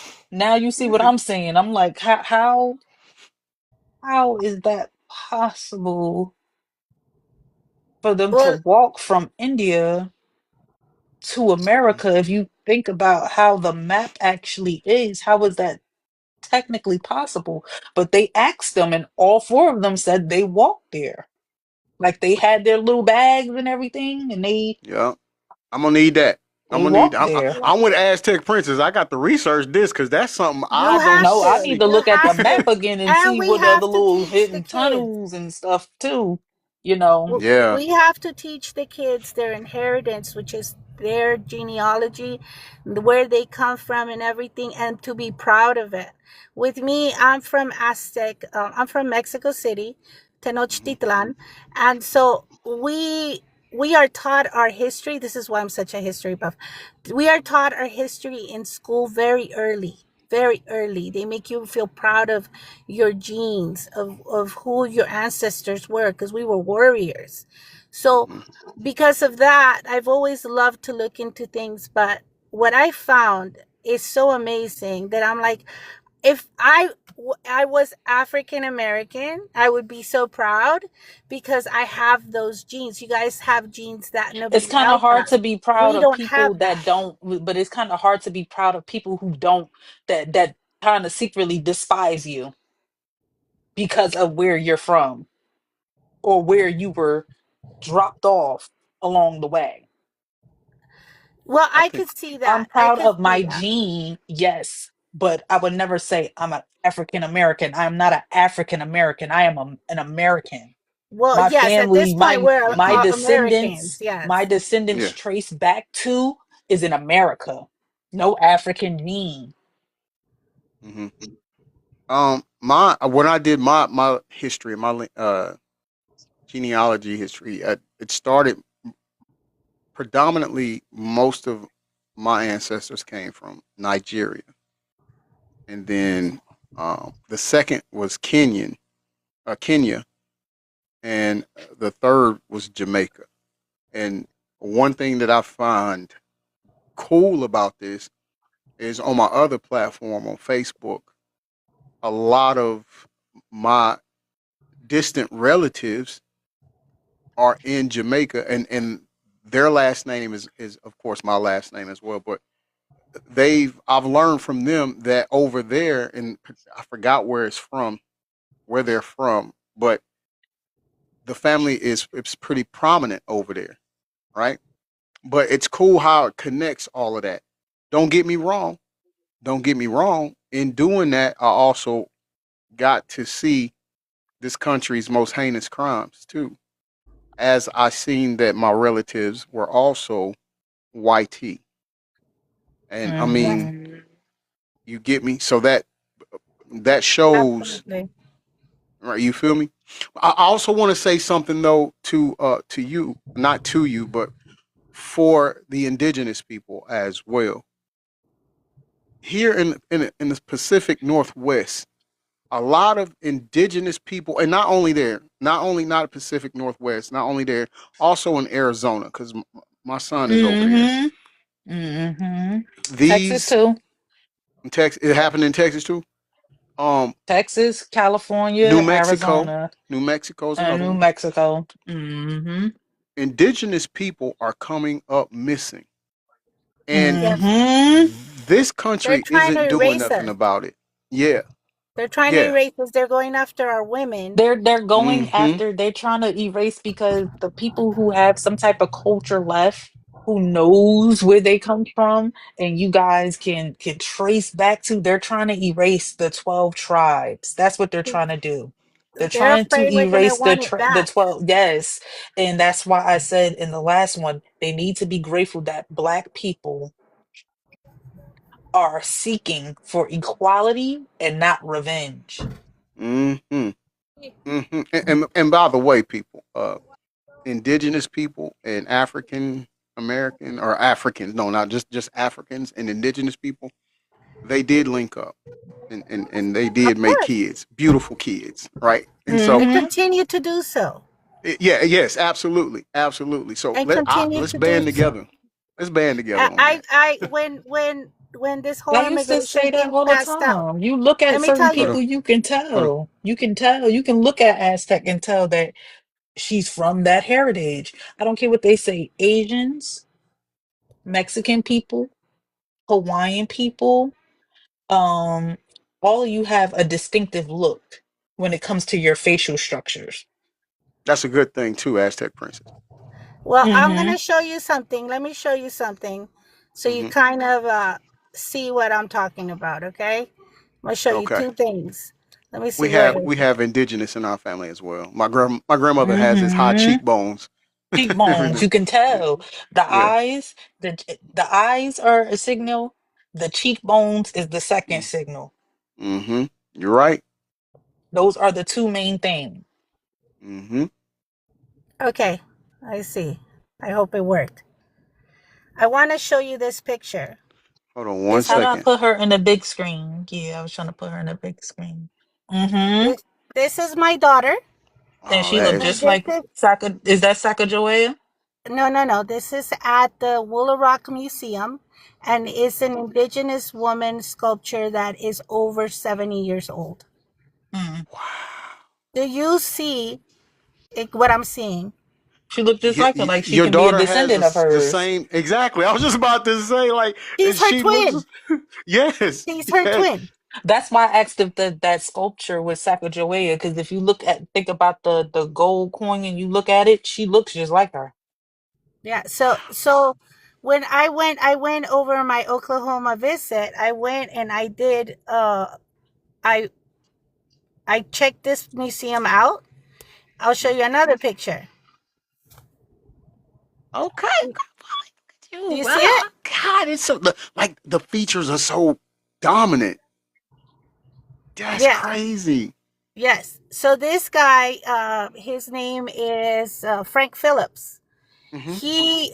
He has a gigantic piece of land in Woolaroc, Oklahoma, that he's turned into a museum.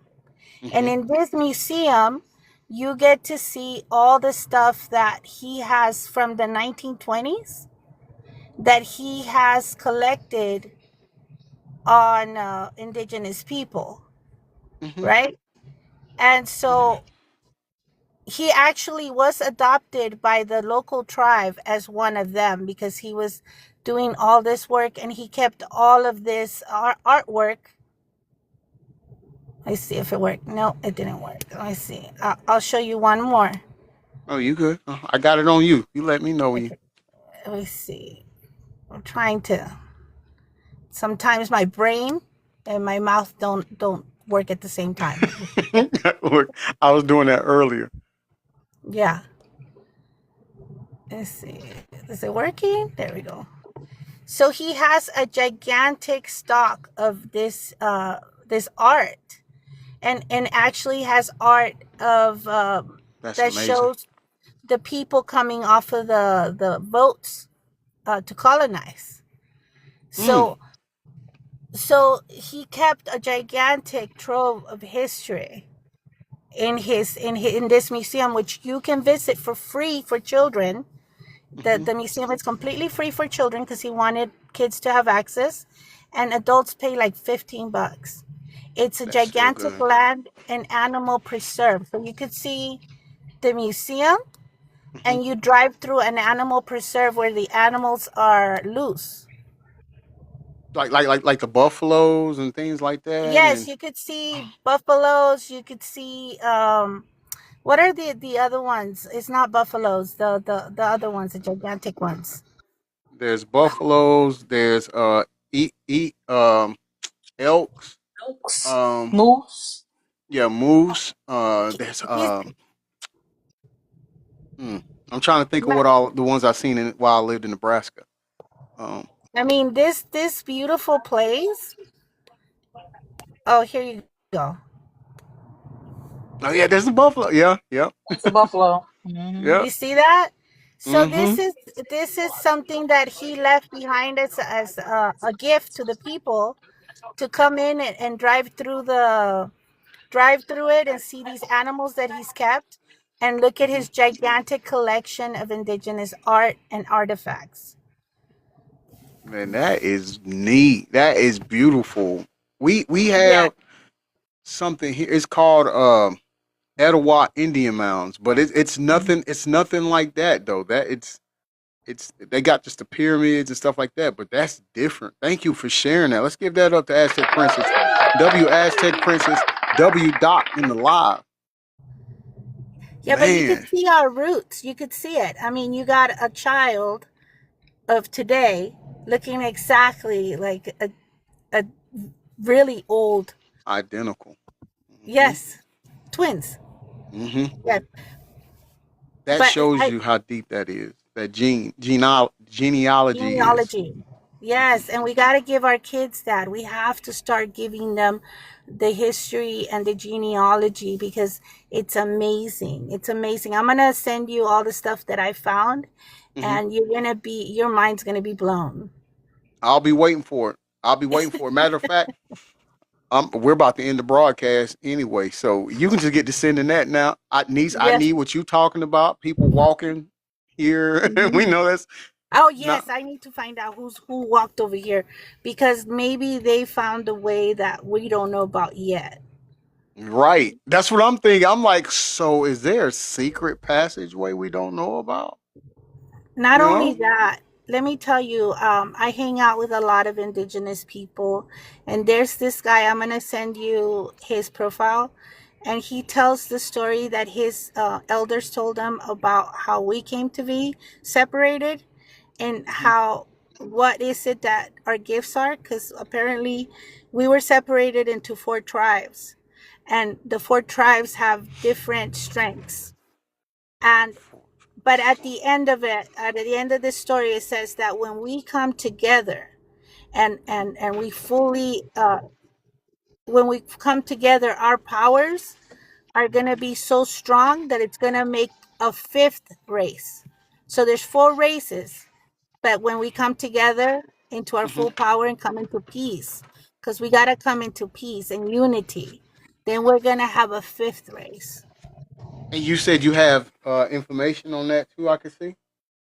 Yeah, well, I'll send you the guy's profile, so maybe you could catch him and ask him to tell you the story because it's beautiful, and Okay. it's a story that's been passed down.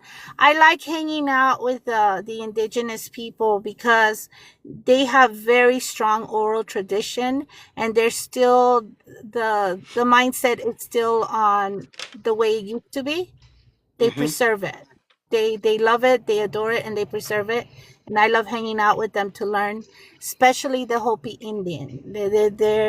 They have a lot of information that we need to be aware of. That includes all of us, You're even right. if we're not from their tribe. You're right. But their Now that's prophecies are amazing.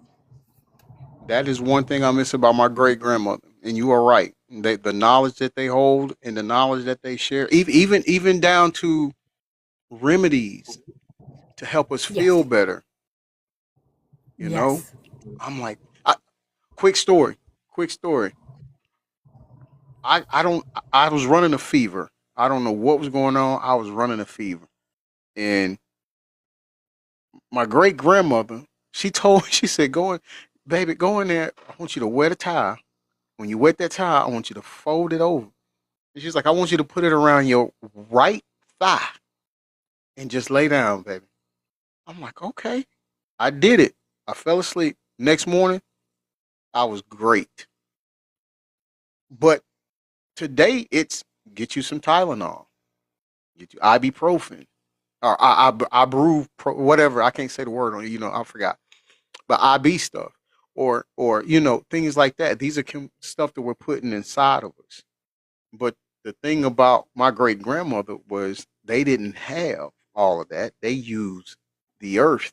They used leaves and things, and sometimes they would take certain leaves and make stew, or put it in water and heat it up and stir it and put different stuff in there, and you sip that, and it made us better. So I definitely want that information from you, Aztec Princess. Send me the guy that you are talking about. I would love to just come in his lives and just be enlightened and educated. Like, because again, and that's part of my history. I don't know either, you know? Yeah, Daybreak 76. Is that how you doing? I'm sorry I didn't even speak to you. How you doing? Yeah, they had home remedy. Like, they would it wasn't going to see no doctor or anything like that. Thank you for that heart, me. It wasn't that. They created the remedy right there in the house. They took things from outside that was provided to them by nature. You know, and one thing that I even learned when we lived in Nebraska, Because the reservation is just across the river in Council Bluffs, and they live up on the bluff. That's where the reservation is. But they have different things out there to give the history, and it was telling how not only did they use the bison or the buffalo for food to eat, but how they would use it for a cover and to keep warm and stuff. His skin, the furs, they would keep all of that. You know. Oh yes, baby, the feather bones. OMG! Look, we need Mama Sherry to send us some of that from Nebraska. We need the feather bones. Man, these feather bones are so good, y'all. My kids and I was eating them on the Greyhound bus from Omaha, Nebraska, back down here to Atlanta, and we was good. The food Explain was what is a good. feather bone. Now I want to know. Feather bone is like a man, I don't even know how to explain it. It's like a rib, but it's like a real small kind of rib, but you got to fry it. It's fried, and you can either dip it in hot sauce if you want to, or you could just eat it just the breaded thing by itself. But I'm gonna send that to you. I'll send it to you. The meat is so good, Aztec Princess. Look, I'm gonna tell you, if they still had tribes around like they did back then, I would run away to go stay there with them. They know how to eat. It's really good. I don't know how I can explain it, baby. I don't know how I can explain it to her. It's really small. Featherbone is really small, but the meat is plentiful on there. You get a good bit of meat on there, and if made right, of course, with anything, if it's cooked right, it's so good. It's so good. Feather bones. I gotta send you that. Um, we definitely need to do that. We definitely need to take it upon ourselves to enlighten each other on different histories and things of that nature so we can all come together because and again, even in the Bible, if you pay attention, there's different people from different places that all came together to hear the gospel. They all intertwine with each other.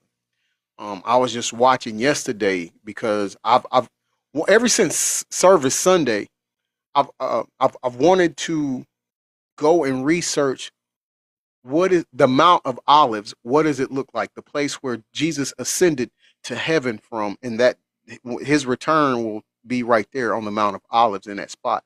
And so I've been looking at it and watching it, and it's a video that takes you on a tour.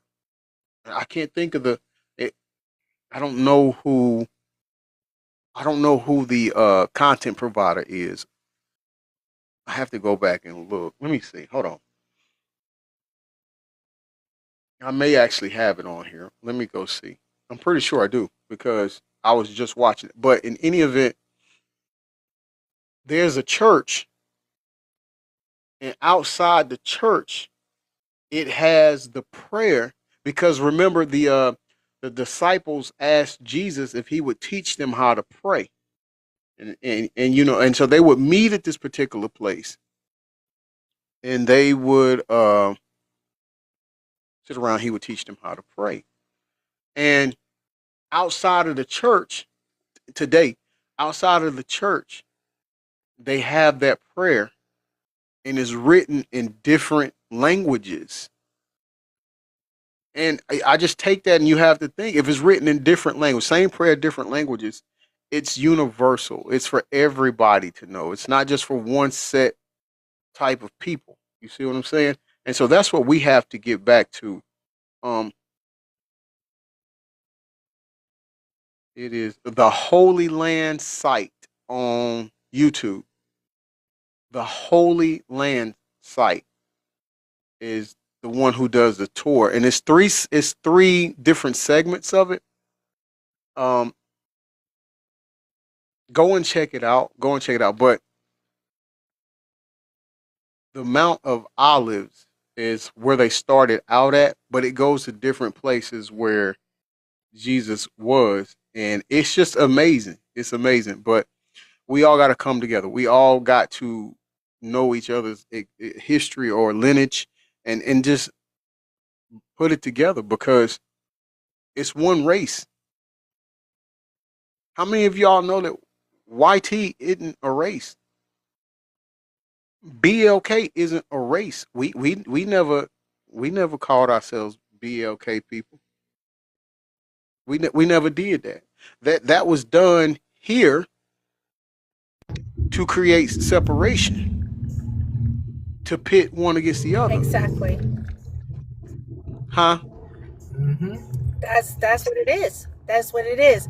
People don't realize that the designation of colors like crayons was given by the white tea people in order the top, because they know Yeah. they're not the main race. They're not. They're And not so they superior. always have tried to usurp that spot.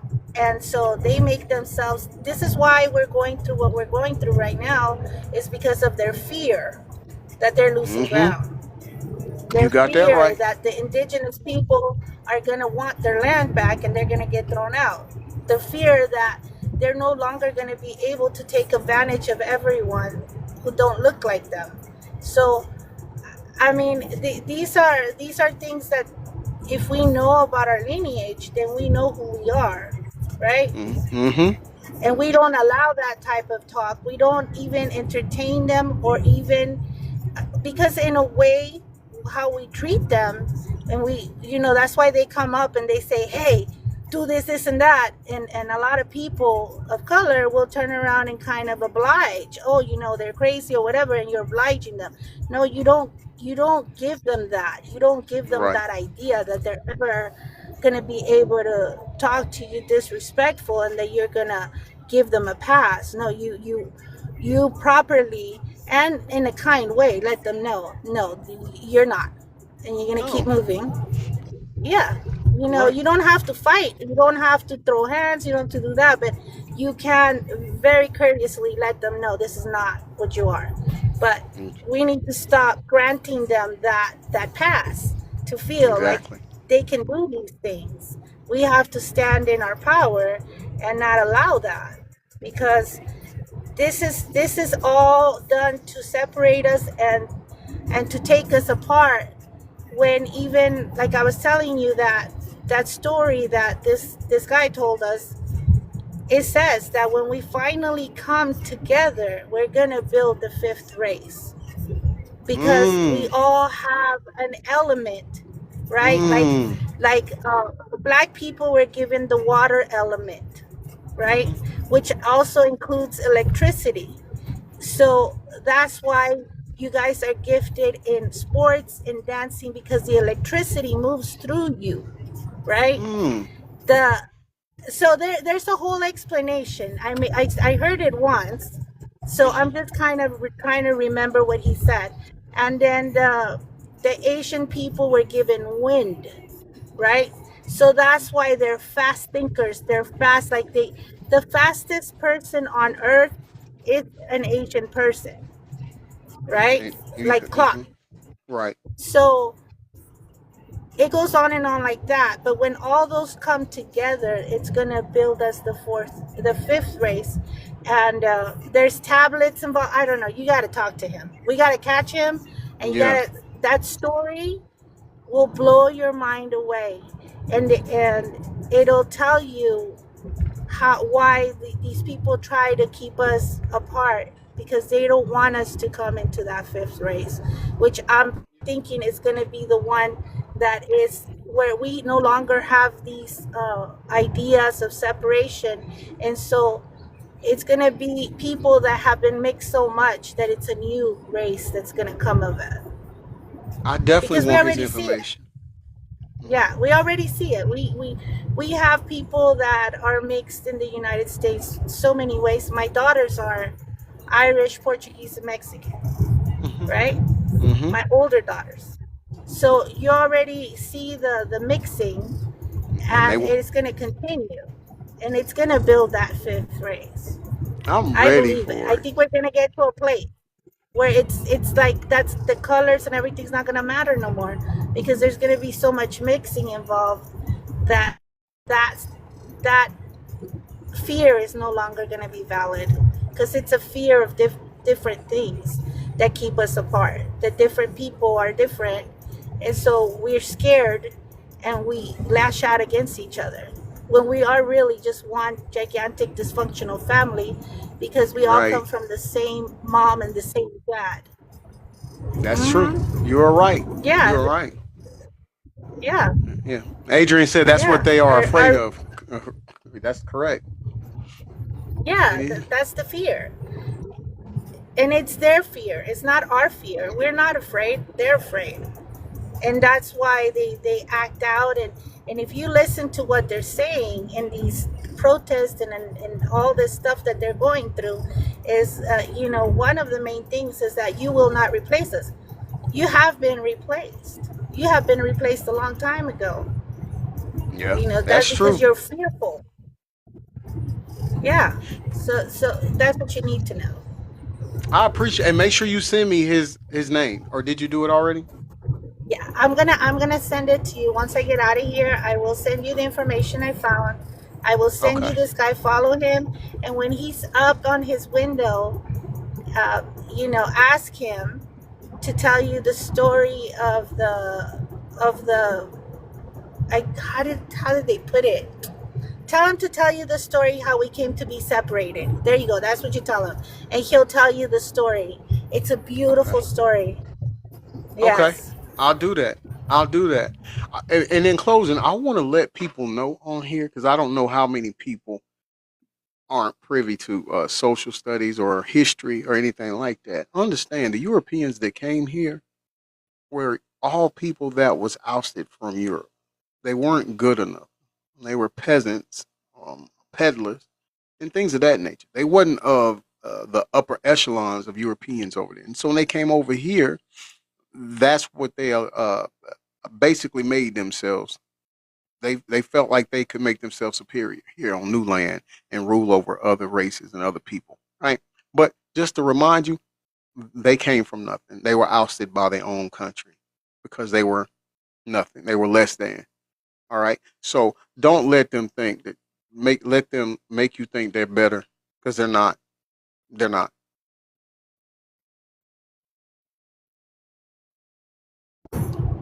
To take a page out of our good old Cheeto man, when they send us their people, they didn't send us their best. They send us their criminals.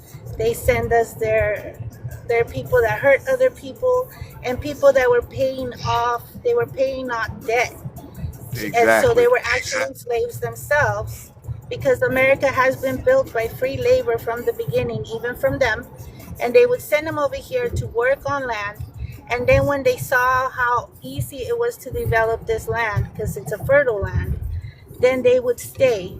And then the people that we see, the pilgrims with the families and stuff, did not come right away. They came much, much, much, much, much later. Okay, so don't Facts. let them tell you that they were sending you the good people. It was the criminals and the people that had debt that were sent to work here. That's real spill. They sure was. So that's why I wanted to make sure we put that out there. So you all know that you have a beginning to you. Know that you are significant. They're not.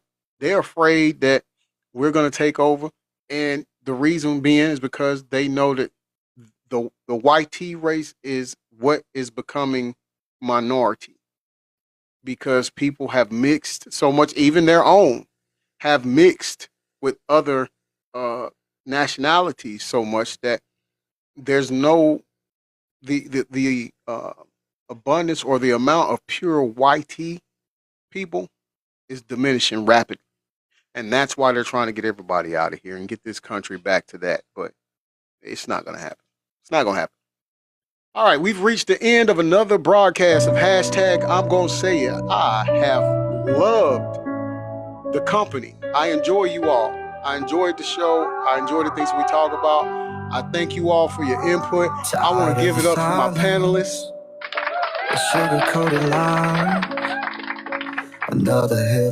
My gifters and uplifters. Y'all did it good today. I thank you for the roses from my Aunt Jackie. I appreciate you giving so from your heart. Thank you so much.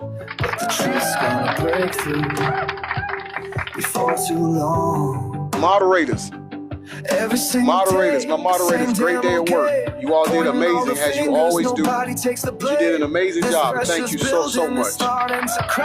Ain't no turning back now, ain't no holding back. I'm about to say and to you all, our returning viewers, the new viewers that we picked up along the way, you all are our guests of honor, and we thank you so much for spending your morning/afternoon with us. And we pray that you enjoyed the content, we pray that you enjoyed the show, and that you will return.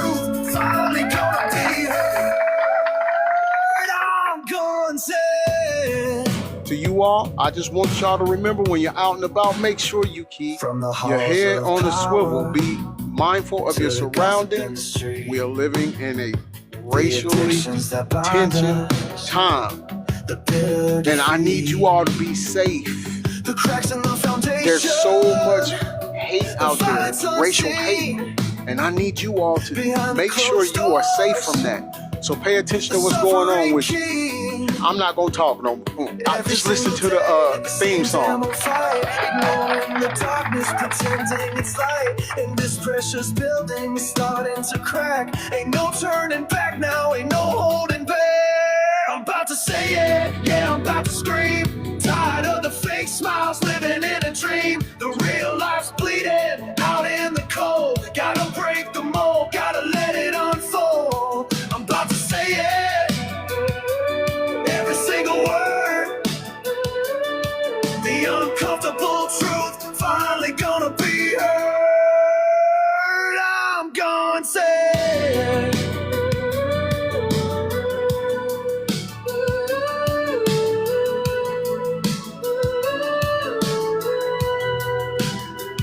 Can you feel it now? The tension in the air, the weight of the world, a burden to bear. But we can't stay silent, we can't look away. Gotta find a new voice, gotta find a new day. I'm about to say it, yeah, I'm about to scream. Tired of the fake smiles, living in a dream. The real life's bleeding out in the cold. Gotta break the mold, gotta let it unfold. I'm about to say it, every single word. The uncomfortable truth finally gonna be heard. I'm gonna say it.